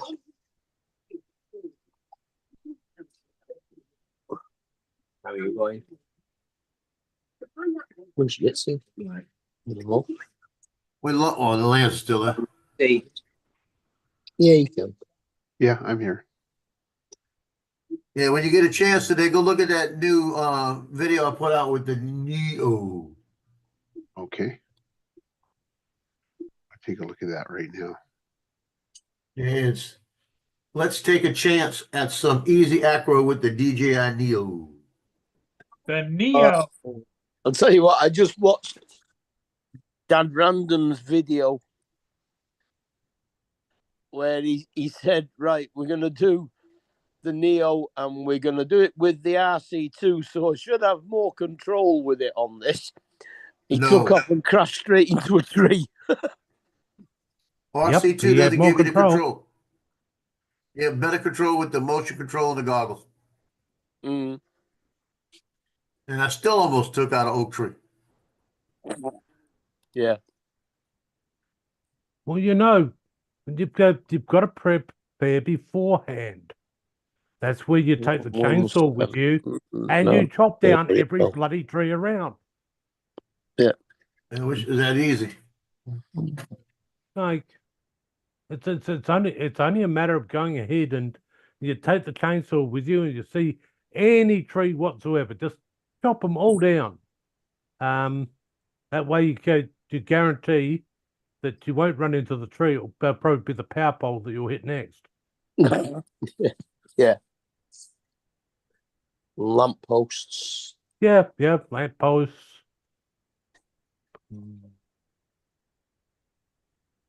Cars, other people.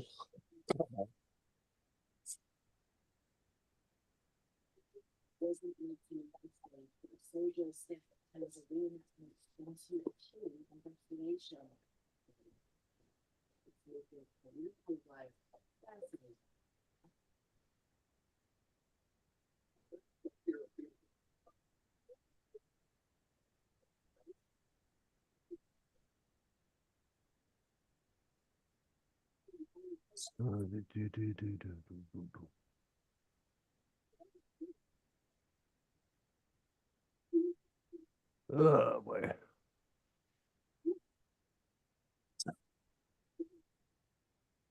Yeah, I was coming around what my pet peeve with this drone, other than the fact that it can't fly inside, it goes batshit crazy.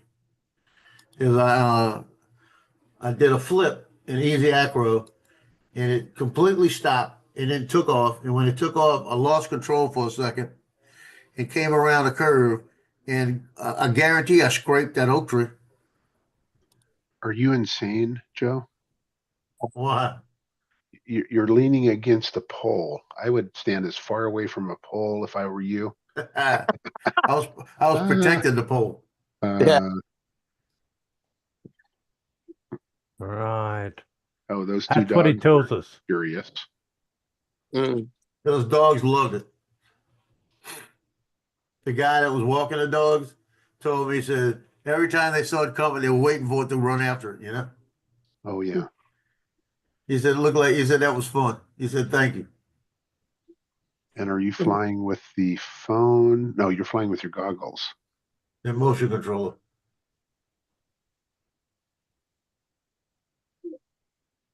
Did you see him almost smoke that tree? Mm-hmm. Real Come close. close.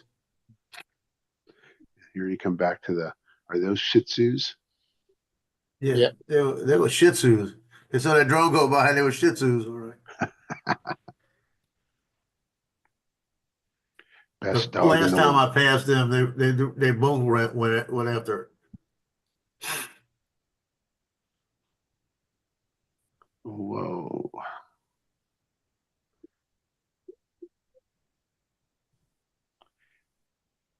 And you must be in normal mode because you were doing some easy acro stuff. Yeah, I stayed normal because I want to do easy acro. But you see how on the flip how it stops and then goes again? Yeah. The 180 slide works okay. It's the only thing, and there's no power loop. They won't. No way. I don't think that thing could do a power loop. It doesn't do power loop, you said? No, Okay, I bet you can't. I bet you don't have enough power. gotcha. I wish they would give it. I'd like to see that on the power loop.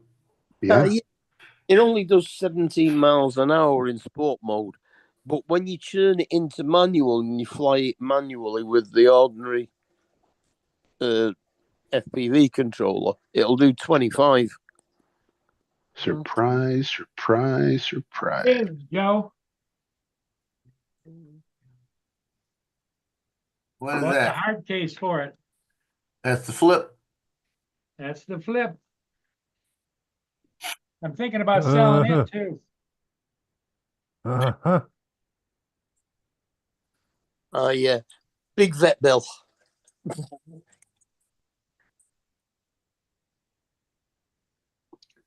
What controller is that, Paul? RC2. RC2. And What is do you think that I can get for that?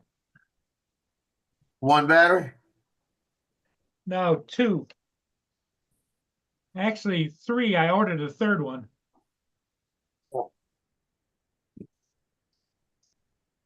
It's got the charger and everything. Never used it. Well, it's $7.79 for the fly mod kit. So you basically got the fly mod kit with the what you call it. Except for the bag. You got to give them a case instead. Yeah, the case was $60. And I got a nicer charging hub. That's another $50. Yep.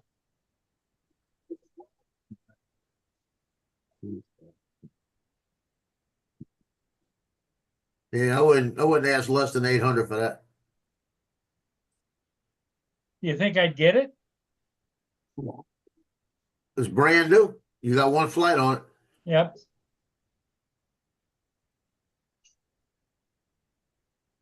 It sounds like something Lance might want to buy. I don't think so. You don't want to flip? I don't think I do. No, no, no.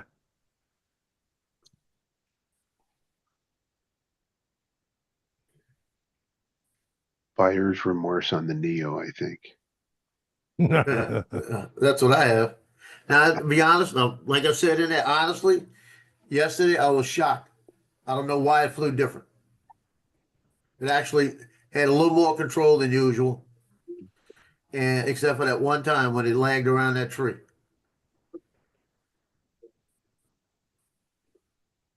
Well, and I really think the times I've it's done the best is when I stayed around 12 miles an hour, 12, 13 miles an hour. It handles better.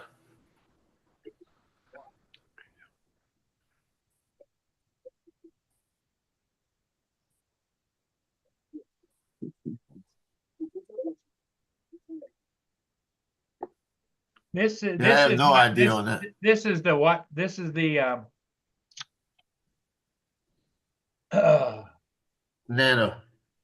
the Nano Autel. Yeah, I have no idea on that one.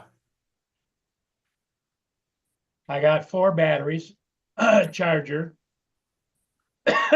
controller.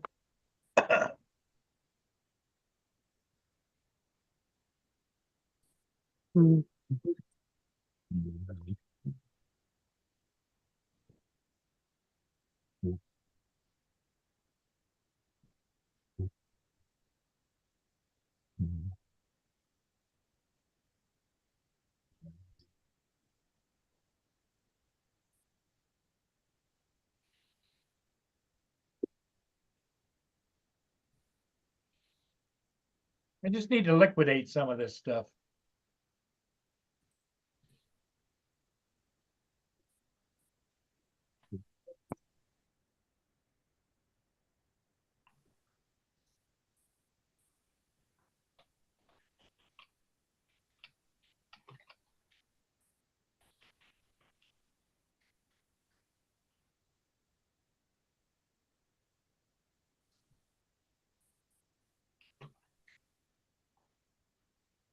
Well, you've got shelves full of unopened boxes and a garage full of unopened boxes and all sorts of stuff you could sell. Yep. Yeah, I've got a great big huge snow blower, self-powered. Don't use it.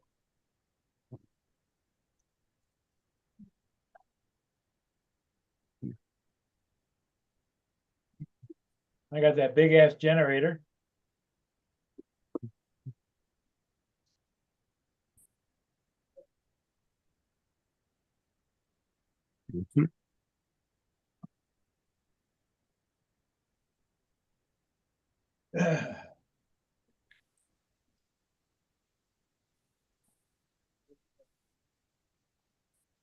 The Neo. Nano. Hello, Jonathan. Hey, Jonathan.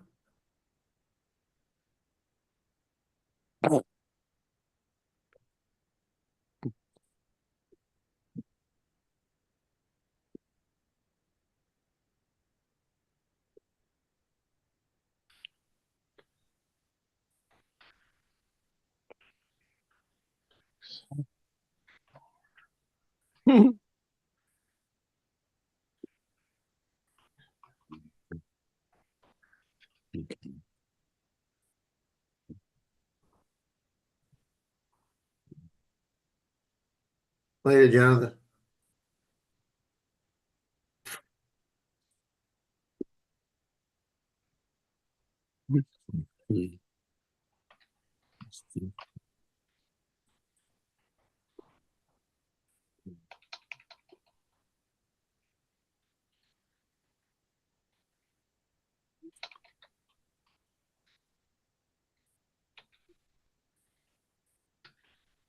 Hey, Paul, check your chat. Check my chat. Hang on. Listening.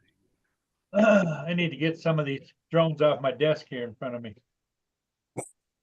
Oh,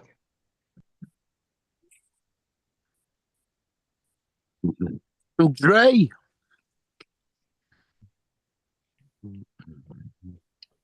What's up, Dre? Haven't seen you in a while. You all Dog. right?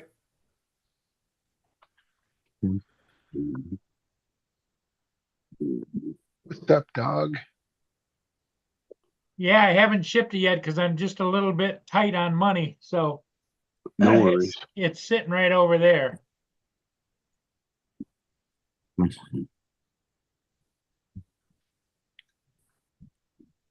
Well, first thing you could cut is peanuts. Yeah. Oh no, that's my family. Peanuts. Yeah, but you need the money for Mia's meds. That's more important than the squirrels. Yes. Mm.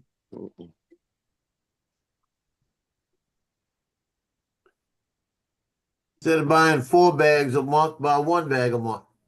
Yeah. Put the squirrels on a diet. Make them hunt for their peanuts. They Yep. didn't do anything wrong. Throw Well- out your vegetables out there instead of peanuts. Yeah. I don't Yeah, have you- any vegetables. No, because you keep putting them down the waste disposal. Yep, exactly. Well, throw them out into the garden for the squirrels Down, instead. down the chute they go. Squirrels will eat them. If the squirrels don't, the birds will. Mm. Well, yeah, but it's snowy out right now. We're not talking about summertime. Well, when it's snowy out, they will still eat them because they can't find anything else unless they dig under the snow.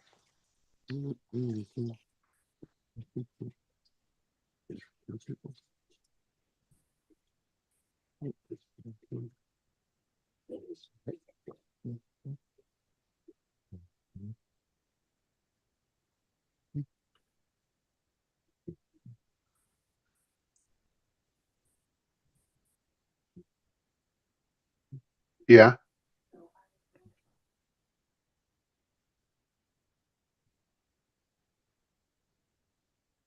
Oh, he's not. He's ready. They're not making, or they reset his appointment. Back door. They Gee, reset his appointment for Friday, so he doesn't have to go back up there. okay. Come on. Hey, Joe, I gotta run. Okay, You want me to make you a host so you can shut it down or what?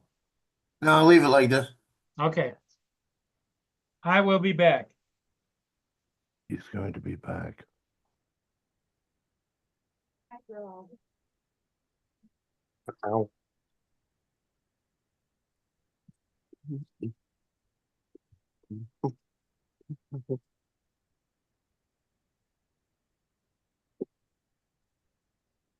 Yeah, they couldn't get him right in, so they just rescheduled his next one.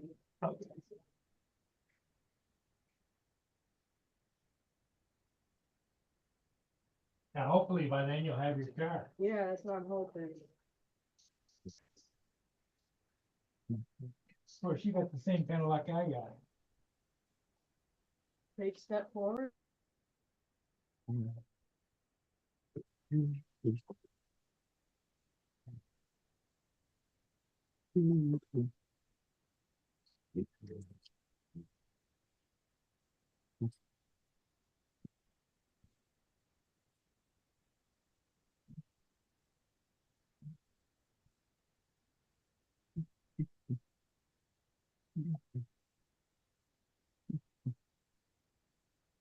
But it's obvious he's left his chair in charge again. Yep, Sounds like he's doing his taxi service again. Yeah. yep.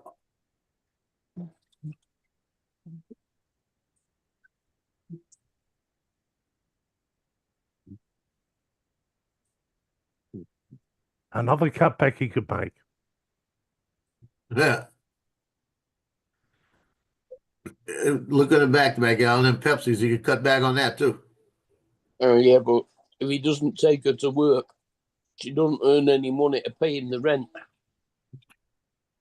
Yeah.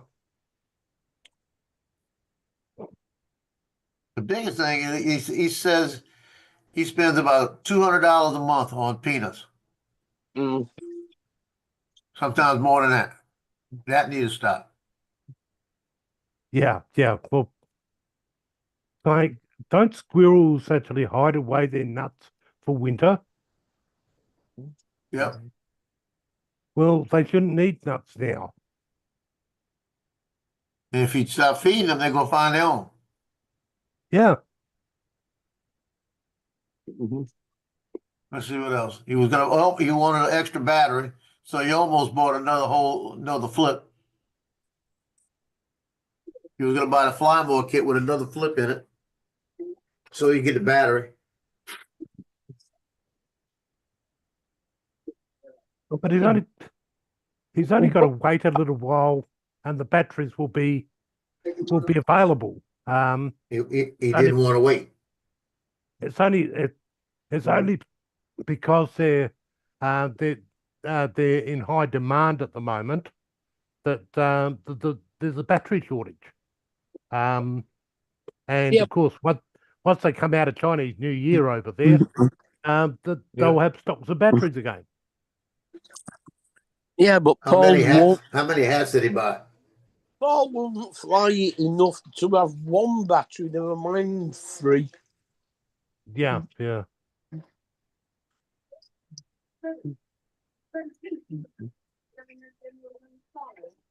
Well, he you don't should fly know- the Neo because it doesn't have an SD card.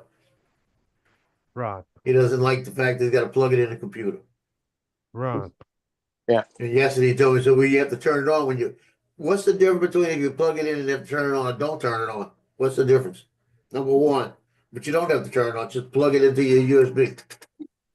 Yeah. And take it right off. And he flew that like twice. And the flip he's flown once. He's had 4 Neos, for God's sake. Oh yeah. Yeah. No, it's going, it's one of those things you've just got to wait. Chinese New Year's obviously slowed things down a little bit. And yeah, batteries, no, but I guarantee you, once Chinese New Year's over and everyone's back producing, they'll have that cleared up. But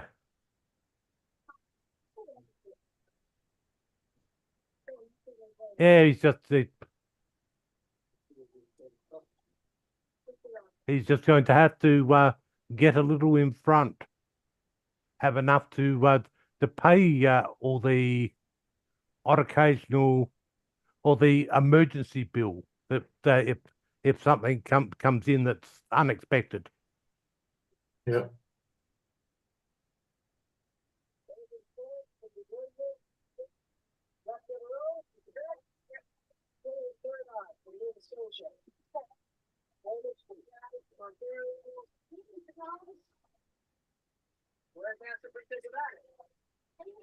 Yeah, he was saying his generator doesn't work because he needs a battery for it. So he was looking for a Power 1000 to buy. No, Then I said hi to turn off NFZ. That didn't make sense at all. He's saying he's short, but then he's looking at buying something for $500. yeah. No, it's one of those things. Having a generator obviously is something good to actually have, because if you guys lose power over there and there, if your house runs on electricity, you're obviously going to need some form of backup supply, and the DJI 1000, I don't think it's going to supply him enough to actually give him everything he wants. Like it'll do good. It do good job of running the power for his for the computer for streaming and everything. It would get him back up. Make it that he could get back up there. But heaters and big ampage items or big wattage items, I think will suck the juice quite quickly. And but we've got one within the organisation that we use out in the field, and I had to be honest with you, it's been a game changer, because it's meant that I haven't had to constantly start a generator every time we move to actually fly a different location. I can keep the batteries on charge, and move from location to location, and not worry about having to. The first thing you do is pull the generator out and zip. Then you got to zip start that to get it going, and just so that you can keep your batteries up while you're actually flying multiple missions. Right. So in that scenario, yeah, the DJI 1000's been fantastic. But if he's got a full size generator, it'd probably be better off replacing the battery in the darn thing rather than. Yeah, he's got going the ahead and- generator hooked to the house, so all you got to do is turn it on and it runs the house. So Yeah. why he's gonna go buy a Power 1000? Yeah. You know, I got a feeling he was thinking about maybe getting the Power 1000 as the battery for the generator. You know, just go buy a battery. It won't put out enough ampage for him to actually Yeah, he start. probably wouldn't. It's demand power to start a generator. You pull about 10 amps. To get it to crank over. So yeah, I think having a proper battery or a normal battery is going to be a lot cheaper, because what if I can actually pick up a battery for the generator, because they're only a motorcycle, what's classified as a motorcycle battery. If I can pick it up for around about $50-$60, you guys could definitely got to get it under that. And then you throw the thing in, and we've actually so that our batteries are always at their optimum level to actually run the so that when we actually take that generator out in the field, it will start first off. Well, that's what he was time. saying. That's what he was saying yesterday. He said he hasn't started in a while, so the battery died. And he was Yeah. saying he couldn't use a snow blower because he can't get it started because he hasn't started in a while. He needs to have a regular basis on the way he goes out and checks things. Well, as I said, we've actually got the generators on a trickle charger that keeps the battery up regardless, because it might be we might go a couple of months without using it, but then when we do need it, the last thing we want to do is find out that we've got a flat battery. Right. So yeah, it's so we've got those on trickle chargers. And when I mean trickle charger, it's one that comes down to about 500 milliwatt, and once every 3 months, all the generators get a half an hour run, so that to make sure that they're all ready to go. But things like leaf blowers and snow blowers and stuff like that, they're a pre-season check and actually get the thing started up prior to you actually going into winter. Yeah.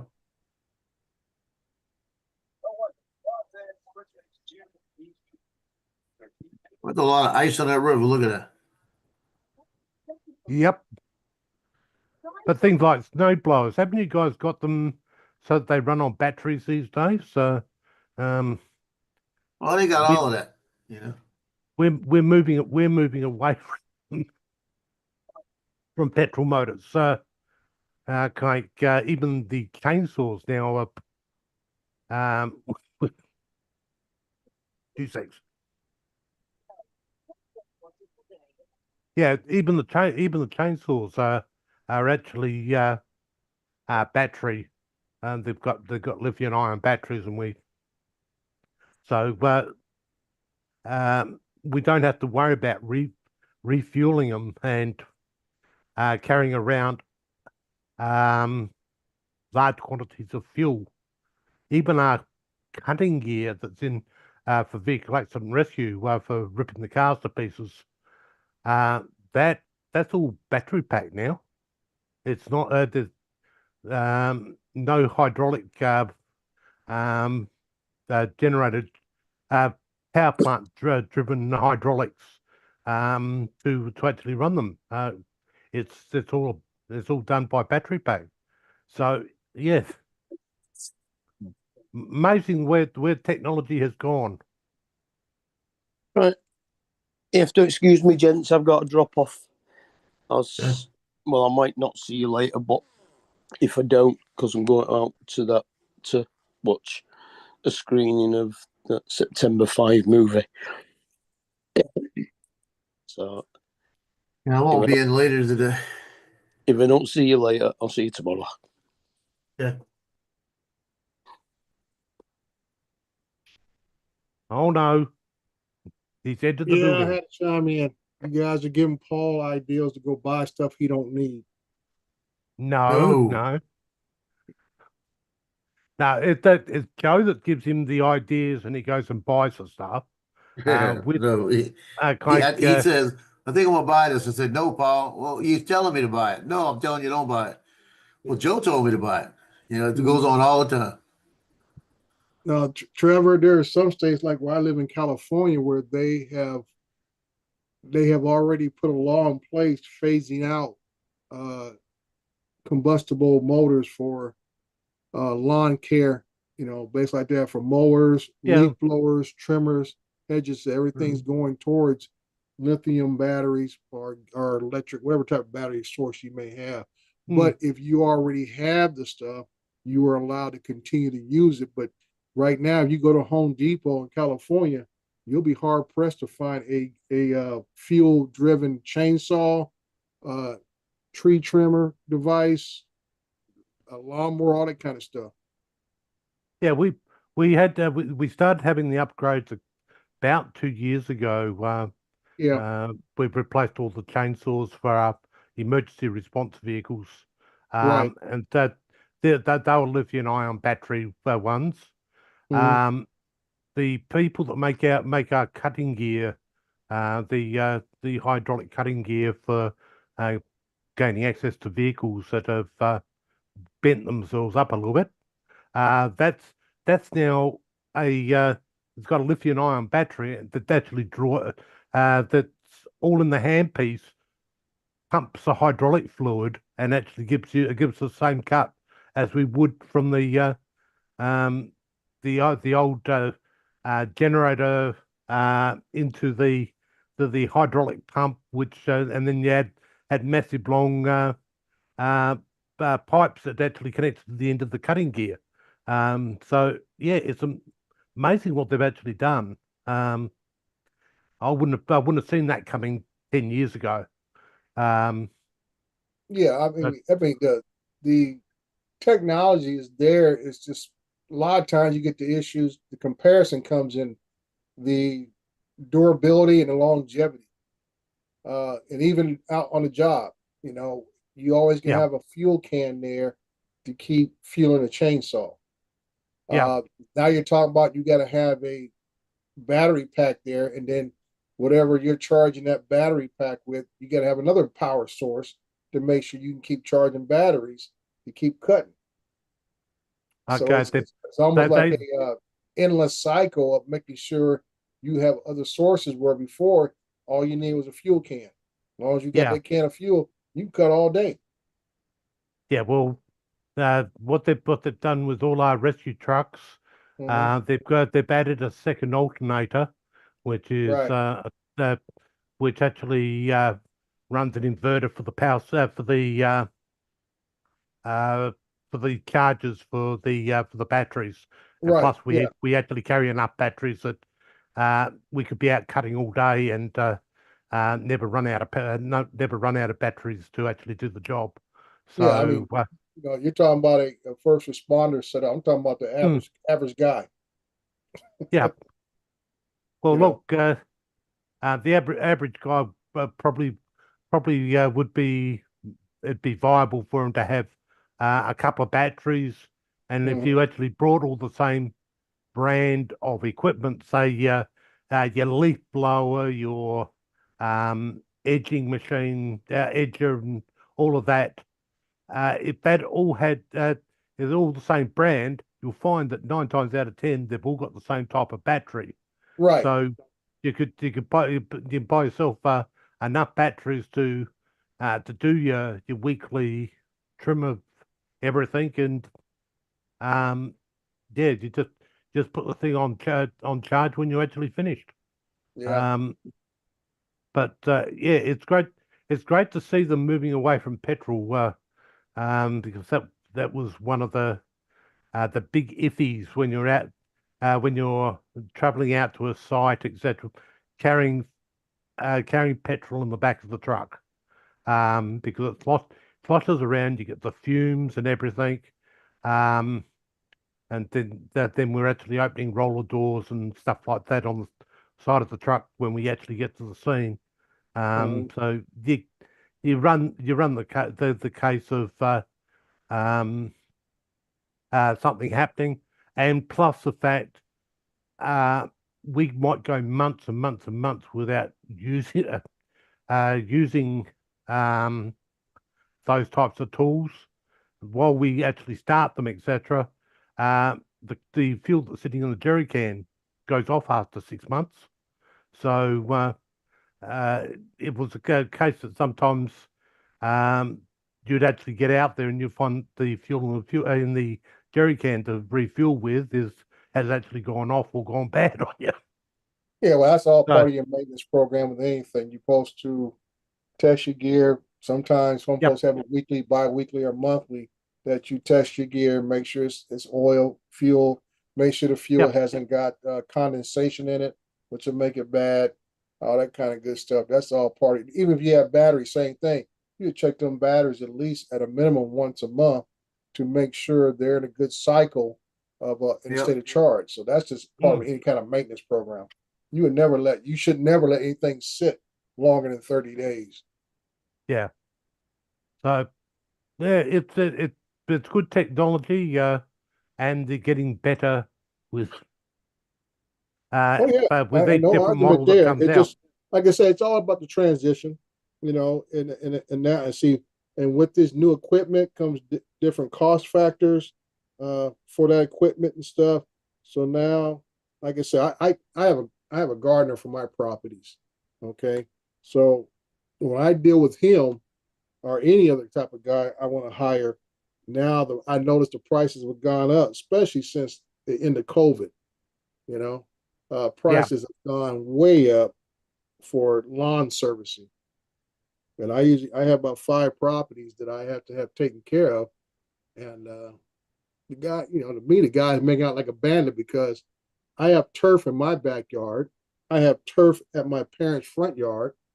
So he's only cutting 3 yards front and back. Yeah. 2 of those properties only doing half and everything else. So he's making out like a bandit. But like I say, I still got to be on this case about the little things, trimming bushes, all this kind of stuff. So it's never ending.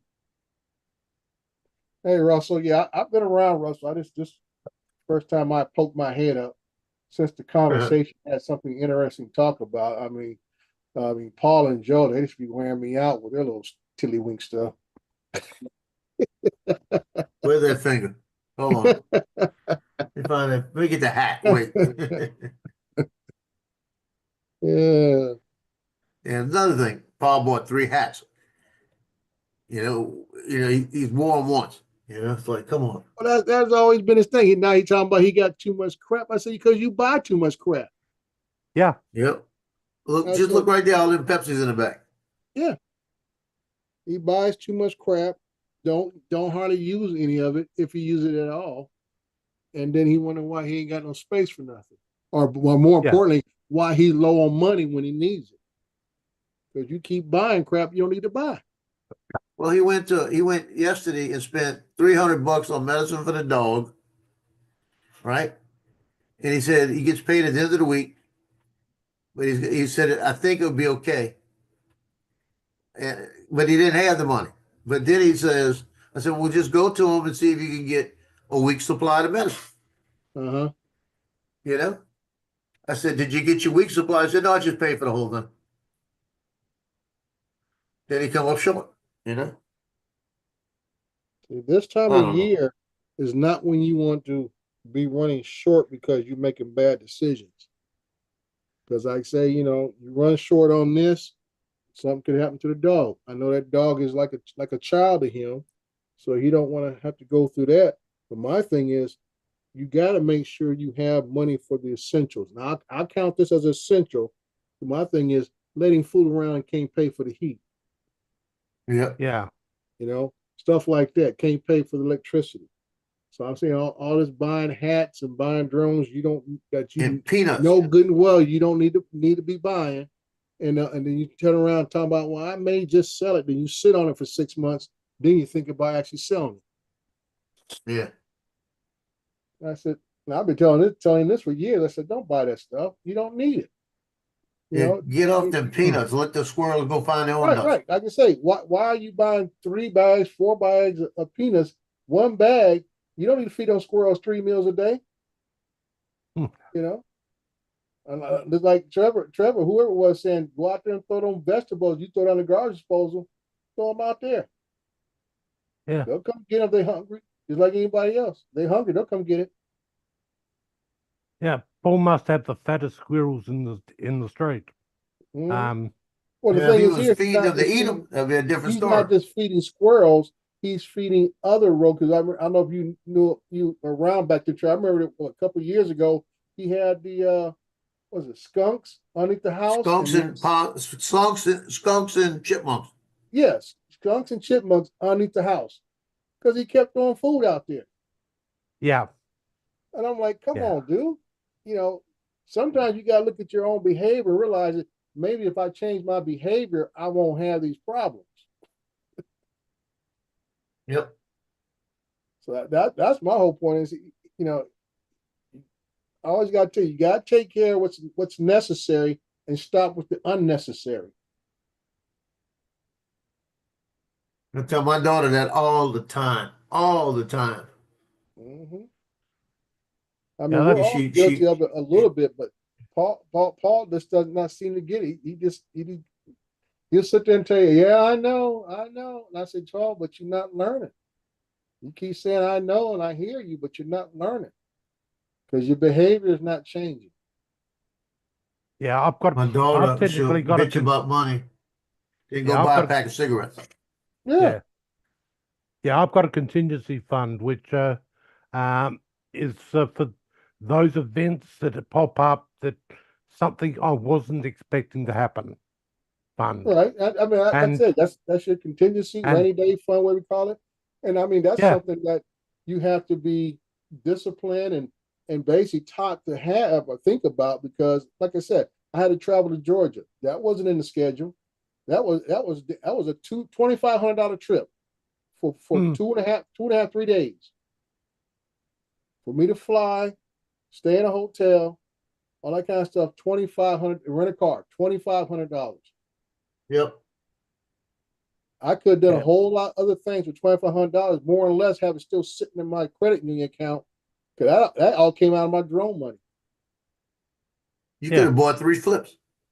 Yeah. Nah, Like, it's- like my thing now, like I told my wife, I said, right now I'm on the saving money for paying my taxes plan right now. I know I'm gonna pay at least $3,000 or $4,000 easy, if not 5 or 6. So I mean, that's you one- just can't. I always tell You're folks, getting off easy, you can't just Dre. let things happen. You got a plan. Mm. Yeah, that's one thing I don't need to worry about is paying taxes. Normally the government's got to pay me something back. Yeah, I haven't seen that in over a decade. My daughter came in last. One of my daughters came in last night talking about, oh, I might have to pay taxes here, Dad. I said, oh, join the club. Yeah. He thought I was gonna feel sorry for. I said, I've been paying.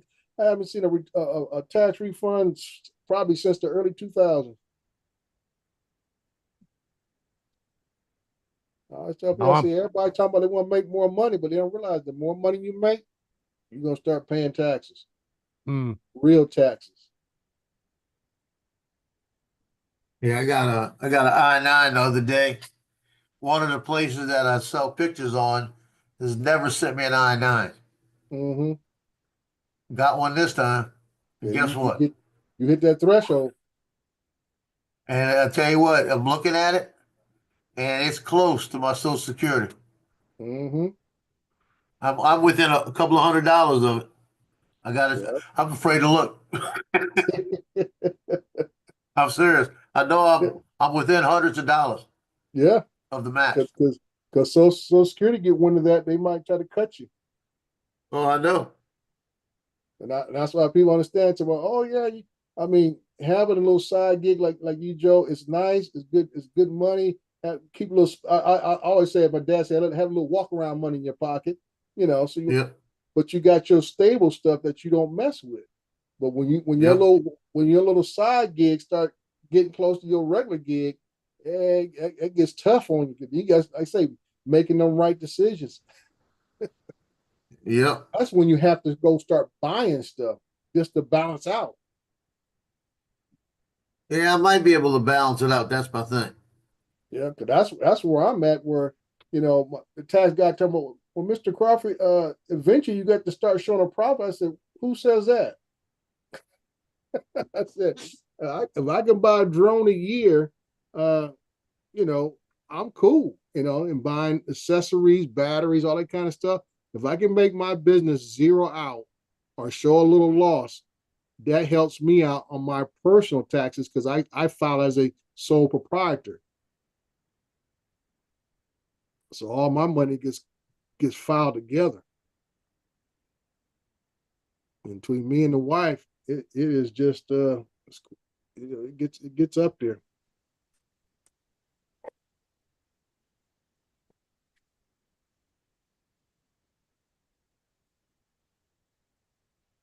So I think in 2025 might be the first year I will not buy a drone.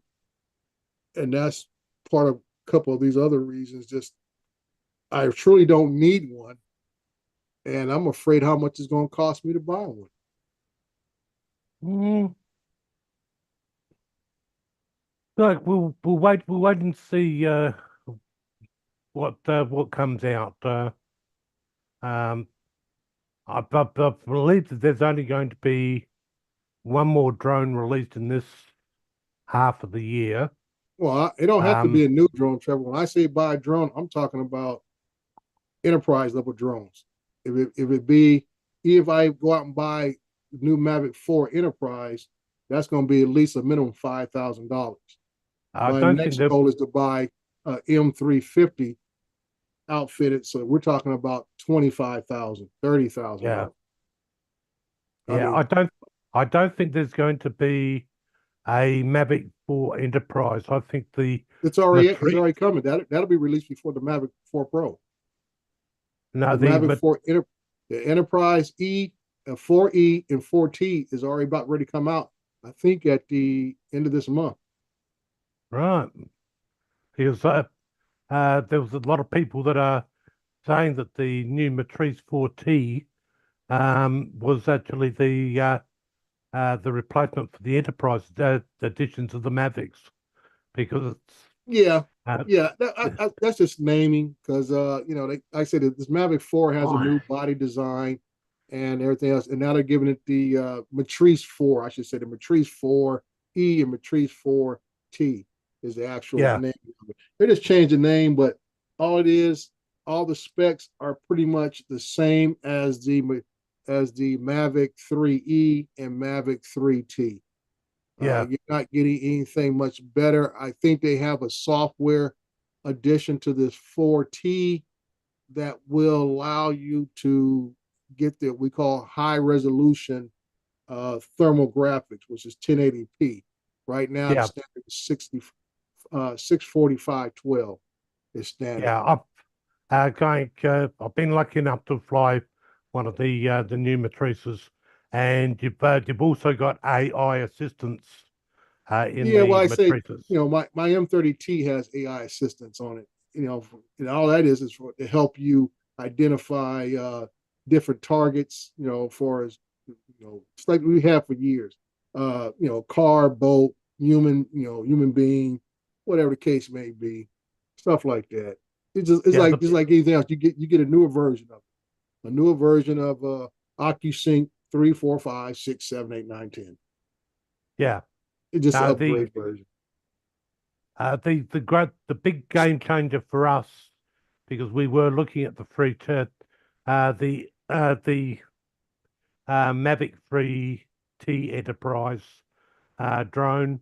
The big changer for us has been the fact that it's at the Matrice 4T's got the rangefinder on it, which a lot of the time we're searching, and it might be a spot where the victim's caught on some rocks or whatever and has passed away, but they can't you can't see it without the drone. So we can actually give the exact coordinates as to where that person's caught up, and plus the fact that we can actually now draw a square around the target, and it will let's say, for instance, in our case, we've got to stay 30 meters away from uninvolved people, so we've got a hope of rescuers going in to rescue the person, we can back off or move around and maintain that person in perfect shot. Right. So Right. so we can get away from the scene and not have to worry about constantly watching the screen. We can actually watch the drone and back it off and move it away so that Yeah. we're not breaching that rule. Mhm. So just those two functions alone, that's something that the free the Maverick 3T was failing at because it didn't have the availability for what would be called a spotlight on the normal consumer drones. That wasn't carried over onto the Enterprise, and it was a bit of a pain because sometimes when you back off, you want to keep an eye on the drone, but at the same time you've got to worry about your targeting, so you don't lose the person. And so by actually doing that little square, you're guaranteed that you're going to be your camera's going to take care of watching the person while you're actually doing the backing up and maneuvering the drone itself. Yeah, that's why I like my M30T. I have never had to use it for rescue yet, but the capabilities of it, which is nothing, I don't want to say nothing unless you go to a zoom lens for the 300 or 350. Far as folding drones, the M30T has the best zoom of all. Oh yeah, and that's why I said that's what I have. It's like same thing, boxing. You have to get close because, like I said, I know I tested it out. I could read a license plate clearly from 800 yards away. yeah. M32. No, we looked at the M30, and the big downside for us was the 4.5 kilos. Secondly, the fact that the size of the size of it packed up, etc. It was no longer a small, easy to move unit. Right, and it the is much fact that bigger than the Maverick size. Yes. yeah, and last but not least, the fact that it uses 2 batteries at a time Right. means that out in the field you've got a lot more charging to actually do, and yeah, that there's we looked at all those features, and we've got 22 sites around our state that have actually got a drones that come under us, and it's most of those the pilots don't fly every week. The pilots would be lucky if they actually, well, they've got to do a proficiency flight once every quarter or the 13 weeks to stay on the books. But apart from that, they very rarely get up and about. So a 4.5 kilo drone is there's a lot of weight there and stuff like that. And the other big deciding factor was now with the Matrice 4T, we can add the parachute system, which allows us to fly over people. That is going to be a big game changer for us because obviously we're searching for people. Right. There's normally there could be normal searchers out there searching as well. And so rather than us having to go around them, get back in front of them to actually continue searching, we can just go straight over the top. It's just I think the parachute system is going to be a big game changer with being able to fly over the top of people, and that includes crowds and stuff like that. We can so if we've got we're assisting police with a job, and they've got crowds that are either side of the road waiting for a procession to come through. We can fly over that route, and we can actually fly over those people without breaching the rules and regulations. So it's going to Yeah, I'd say just about every drone has a parachute kit for it, even up to the M300s. You can get them with parachute kits if you desire to have one. So that's pretty much covered. Most of your drones can get a parachute kit for it. But like you said, the size of it, like I said, whatever fits best for your department is what they decide on, But I don't think, as far as capability wise, you're gaining anything between either one. It's just a matter of what, because the cost of the 4T is going to be somewhere around close to $7,000-8,000. Yeah. And like I say, the Mavic 3, the M30T is still right around $10,000. So that's where your real difference is right there, is in cost. That's the whole ball game right there. Because you look at specs and everything else, they're going to be somewhat basically similar. Except like like I say, the zoom, the night vision gives you better capabilities on the M30.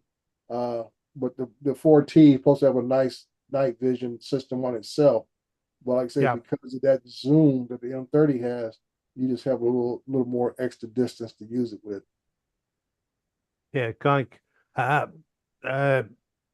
when it comes to getting budget money out of government, I think I've got a better chance of actually selling them at the Matrice 4T for 22 locations.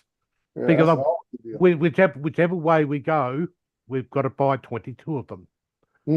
Because we want everyone to be on the same book, as to put it. Because at the moment we've got a mixture.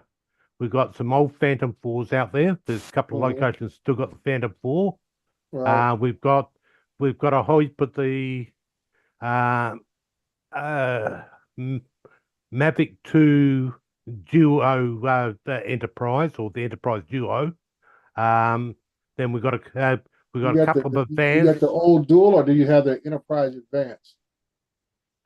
We've got the old Duo, and that makes up about 5 or 6 of the sites, and then we've got a couple of advances out there, and then we've got the rest Mavic 3 thermal that make up the rest. But I still have my Enterprise Advanced, and I mean, it's great for what I use it for, because I use that in residential areas primarily because of the size. The M30T is large, it's smaller, quieter. I can do my solar inspections without drawing a bunch of attention from people. And as I say, because it's smaller, it can fit in a lot easier than that M30T overall. But also the big thing is, since I already had the Mavic 2 Pro, they all use the same batteries. Yeah, no, I'm going to be intrigued. We're going to be making a decision this year to upgrade all the fleets so that we can get everyone on the same drone. That way, we've only got to maintain a stock level of one type of battery, one type of propeller. So it makes it a lot easier. Right. So you're in what, Australia or Canada?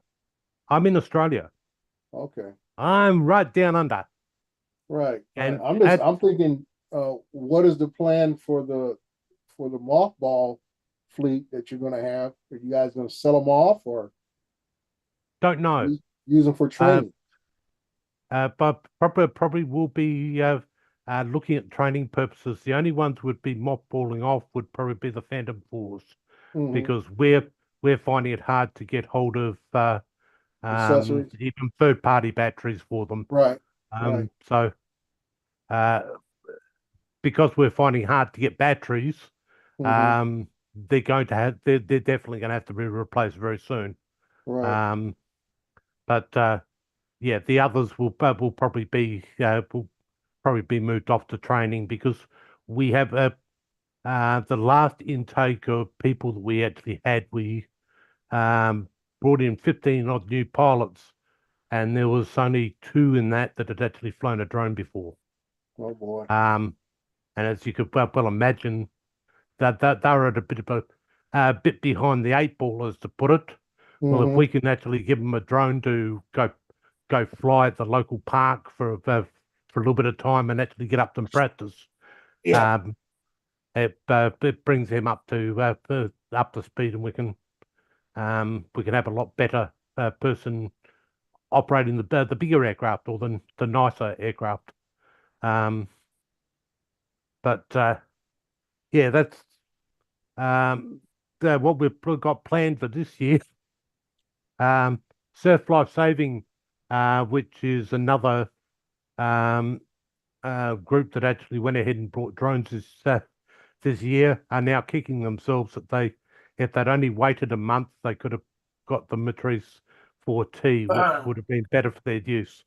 So they're crying. They went and got their budget money out of the government, and Winston complained that they wanted this particular bird, and etc. And they brought them a week later. DJI announced the Matrice 4T. So they can't win. They couldn't win whatever they did. Mhm. But yeah, we knew the Matrice 4T was coming, and we've actually had a play, quite a considerable play with one. So very, very nice bird, and I think it's going to make our job a lot easier at the end of the day. Well, like I said, even though the Neo's not the greatest thing, but for its price and size, it's leaps and bounds ahead of anybody else's. So I'm saying DJI has never really put out a bad drone. Yeah. So you know the quality that you're getting, you know the level of technology that you're getting, and the consistency with that technology, that you're never going to be disappointed. Well, And our police department over in Adelaide have gone and brought a whole heap of avatars for the fact that they've actually got the goggles, etc., and they fly into the building and actually run around in the building looking for people. Right. So, but rather than send a police officer in to make sure that the guy they just arrested was the only one inside the building, Right. they go ahead and run an avatar through, and that has been a big game changer in that way. And because they've actually done it, because they're effectively a government department, here we run under an air operator certificate for our organisations. So if we want an exemption from a particular rule, we can actually we can have it added, and we get it approved by CASA, and we've got to then put into place all the risk mitigation and all of that we'd actually spelt out in that clause. But yeah, the fact that the police have actually gone and done all the groundwork on that one means all we've got to do is cut it out of their document, paste it in ours, submit it to CASA, and CASA says, "Oh, we've seen that before. We approved it then. Bingo, it's approved." So it'll be a lot cheaper for us to get approval to do that. But it'll be great for going ahead and searching through buildings that are partly collapsed and things like that. Jim. So that's one area that we are actually looking at having specialized people going ahead and actually being able to fly the avatar through partly collapsed buildings, searching for people that might be still alive. That way it can be done without us having to put our rescuers at risk. But yeah, lots of little things like that where drones are actually doing good. We just want DJI to keep coming with the good stuff. Um,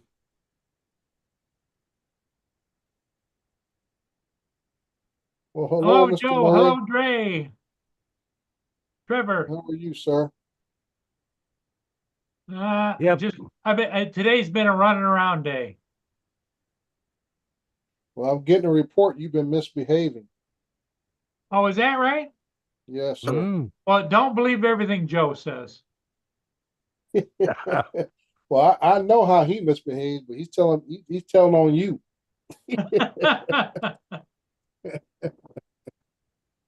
Where's that finger? All righty.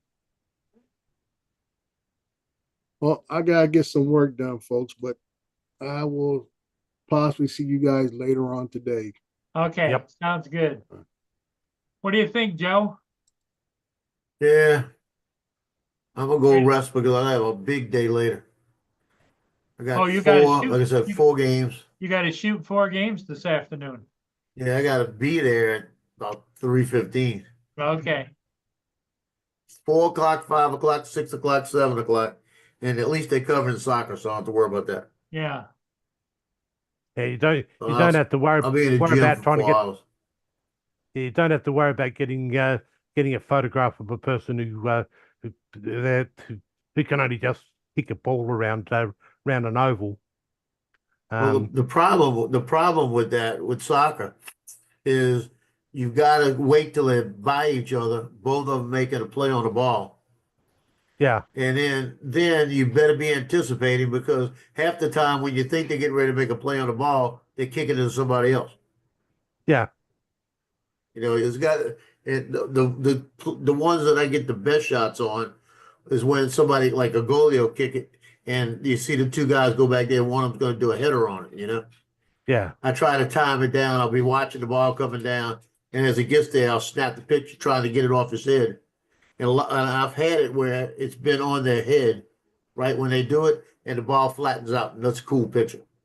hmm, You know, I had that one time where 2 guys were back to back, and the ball was hitting right in between them, and it was flattened out on both heads. You know, those are good shots, but it's so far and few and in between. You know, yes. most of Getting the time that, you got the girl running with the girl next to her.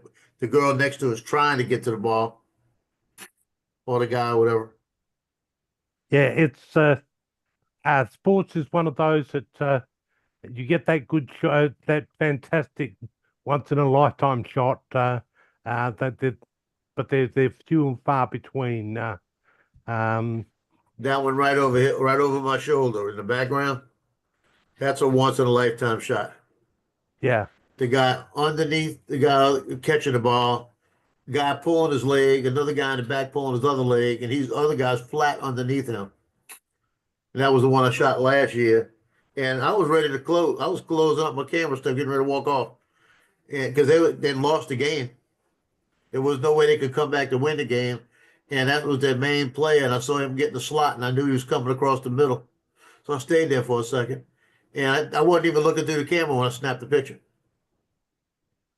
yeah. You know, it's just But 50 years of experience, but 49 years of experience back yeah, then. it's one of those things. You can, yeah. Like I remember we had a big service station fire years ago, and the guy at the scene got this fantastic picture. It was of this piddly little fire on a petrol pump. Yep. He snapped that. He was sending it through when the whole service station went kaboom. Wow. And it would have that would have made a perfect shot. But Yep. he missed it because he was busy transferring and getting in with his editors the piddly little fire on the petrol Yep. pump in the first place. But yeah, it's a hard thing. Yeah, I Getting got that basketball perfect tonight. picture. Basketball with all anticipation. Mm. All anticipation. And I shoot that so much. I can't say I'm good at it, but I'm used to it. Let's put it that way. Yeah. So, well, let me go. I'll Okay, see you in the morning, Paul. okay, sounds good, Joe. You get some rest before you go. Yeah, I'm gonna go do a couple of things and kick back. Okay. All right, everybody. Hey, thanks for being here. Sorry about my in and out, but take care and we'll see you Okay. soon. Bye for Yeah. now. Later.